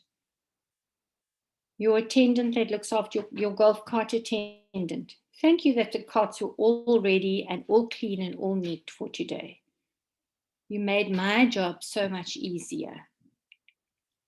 And raise the bar, not the place you drink, the bar that you want to achieve. You know, the high jumpers in the Olympics, when you're doing high jump, the bar gets higher and higher and higher. So raise the bar on service. Always strive to be better. Always strive to give more. Always strive to be a frontline superstar.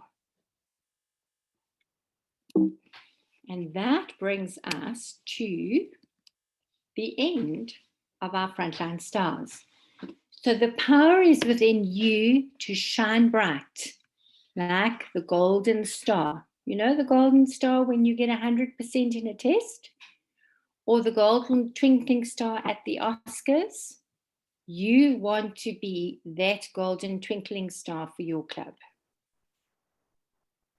Do you think you can do it? Type for me in the chat box if you think you can do it, or is it too hard?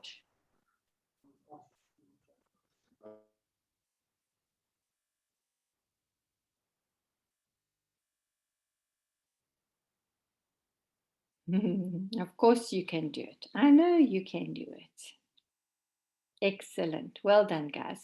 Thank you so much for spending the morning with us. I know that we have ended a little bit earlier than anticipated, but because the group is so big, we obviously can't have group discussions, which we normally allow time for. Margaret. Yes, so if anybody has got a question, you're welcome to put it in the chat box as well. And then Margaret can quickly have a look and then answer your questions. That's a good idea. That is a very good idea. Thank you, Charles. And then guys, Matthew posted a link.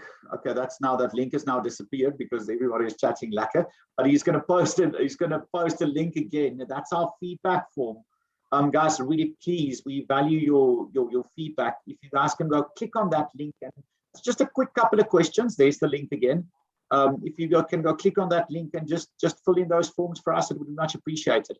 And I also want to make doubly sure that everybody that's in front of the screen and that has been through the presentation has completed the little registration form.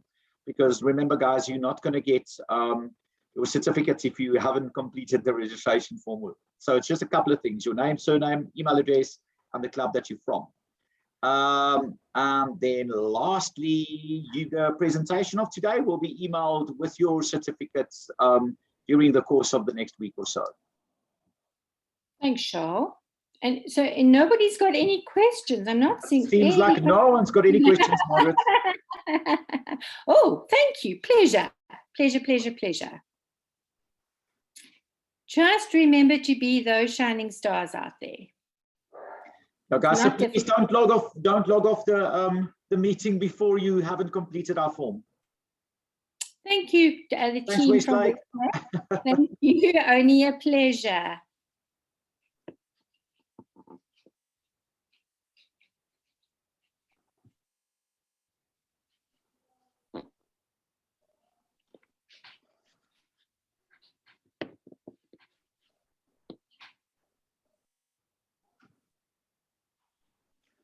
And Margaret, then tomorrow again.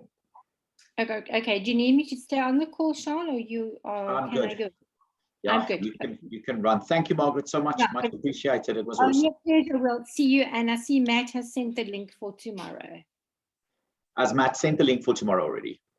Yeah, Perfect. It's on my email. Cool. Thanks. So bye-bye, everybody. I'm going to leave the call now. Thank you. Thanks, and Margaret. have an awesome afternoon.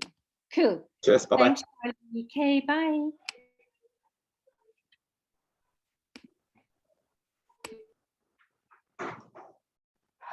What's up, guys? Once you've filled in the form, is it okay to leave the meeting? Yes. Thank you so much. If you completed the form, you're welcome to leave the meeting. Have a great day further. Beware. Thank you, sir. Bye. Take care.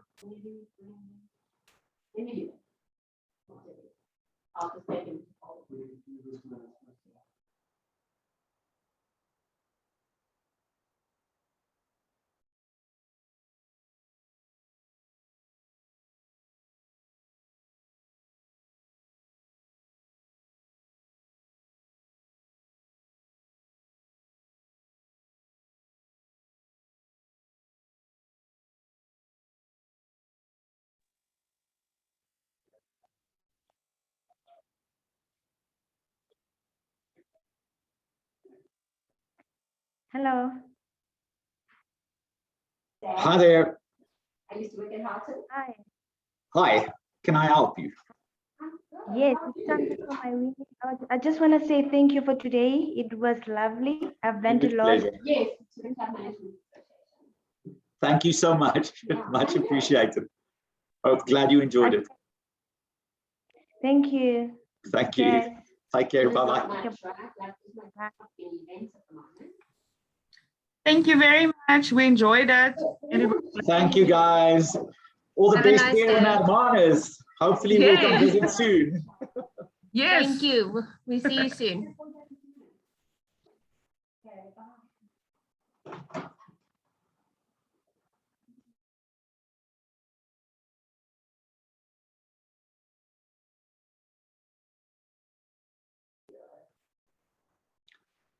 Thanks, everyone. Take care. Thanks, Lindiwe.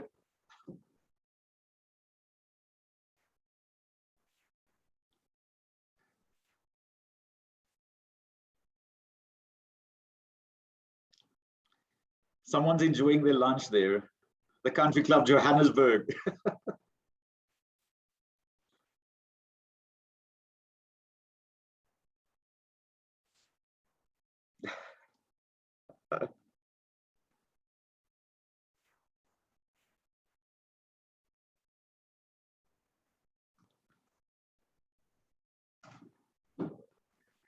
Hello.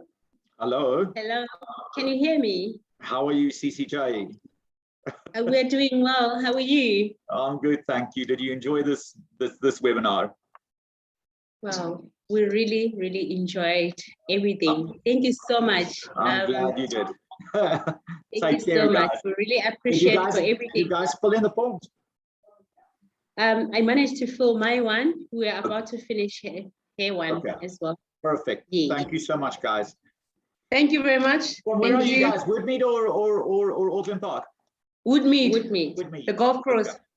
Yes. Okay. Yes. Awesome. Thank you. Take Thank care, you so guys.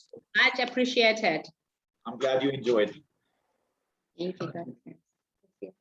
That's us.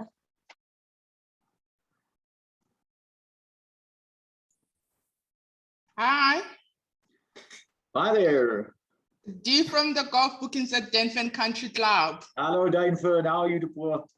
All right. Thank you so much. You really learn a lot. Thank you. I'm glad you did. I'm glad you enjoyed it. Take care of it, Denford. Okay, bye. Bye-bye.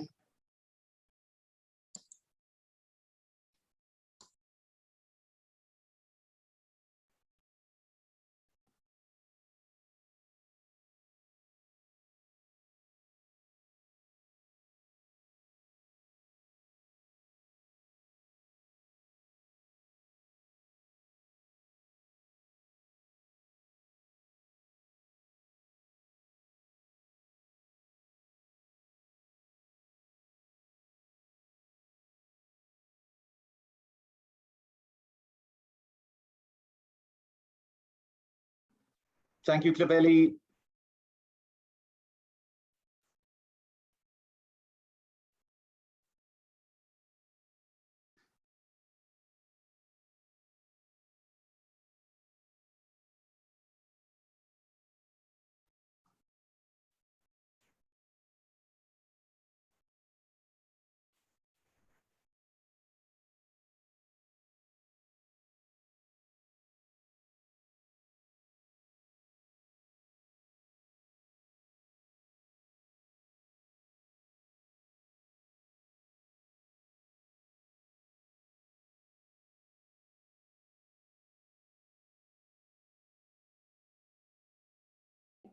Thank you, Cliff. Take care.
Hello.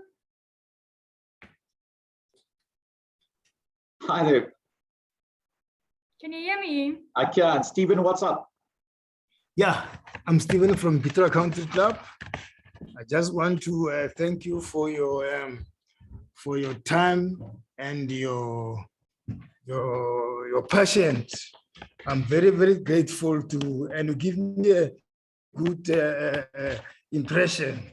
And I'm so happy because I've learned a lot of things now. I'm glad, Stephen. I'm really glad. Glad you enjoyed it, Stephen. Yes. Glad you enjoyed it. Send our regards to Viv there, to Vivian. Yeah. You know, everything now I understand now, because sometimes we are rude. If someone come to his rude, say, Stephen, just come here. I said, no, what you want? Then sometimes he play the golf and then they beat him there. When they come, I got a big attitude. Now I'm not going to be like that now. I'm going to be focused and I'm going to be openly. There you go. Great, Stephen. So much. You must enjoy the rest of your day, Stephen. Thanks so much. All righty, take care. Bye. It's a pleasure, Glendower. Take care.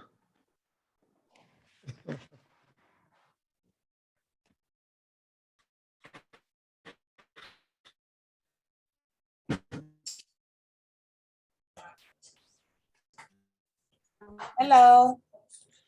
Hello, Irene. How are you? Thank you very much. Thank you for Pleasure, today. Irene. That's a big pleasure. Glad you enjoyed. Bye. Take care.